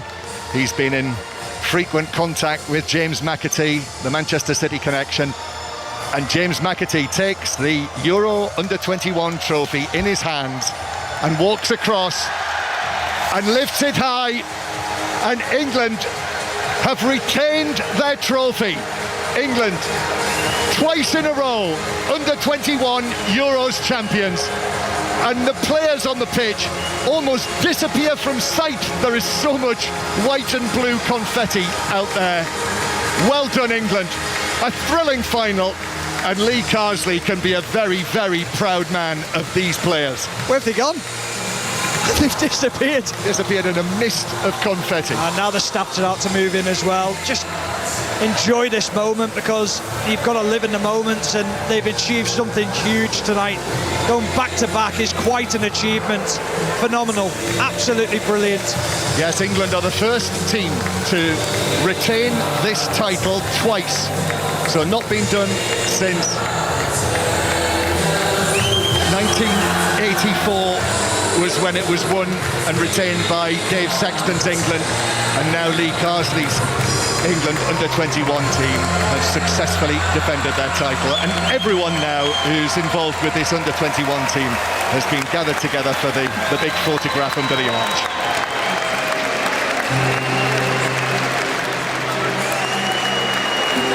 What a night for England's young Lions. They retain the Under-21 European Championships. And that's where we'll leave it for this evening. Thank you to John, to Stephen and to Nigel. We'll have loads more reaction on the Football Daily later on this evening, and you'll no doubt hear from England manager Lee Carsley there too. Up next on 5 Live, Stephen Nolan is where we're going to head to now. Over to you, Stephen.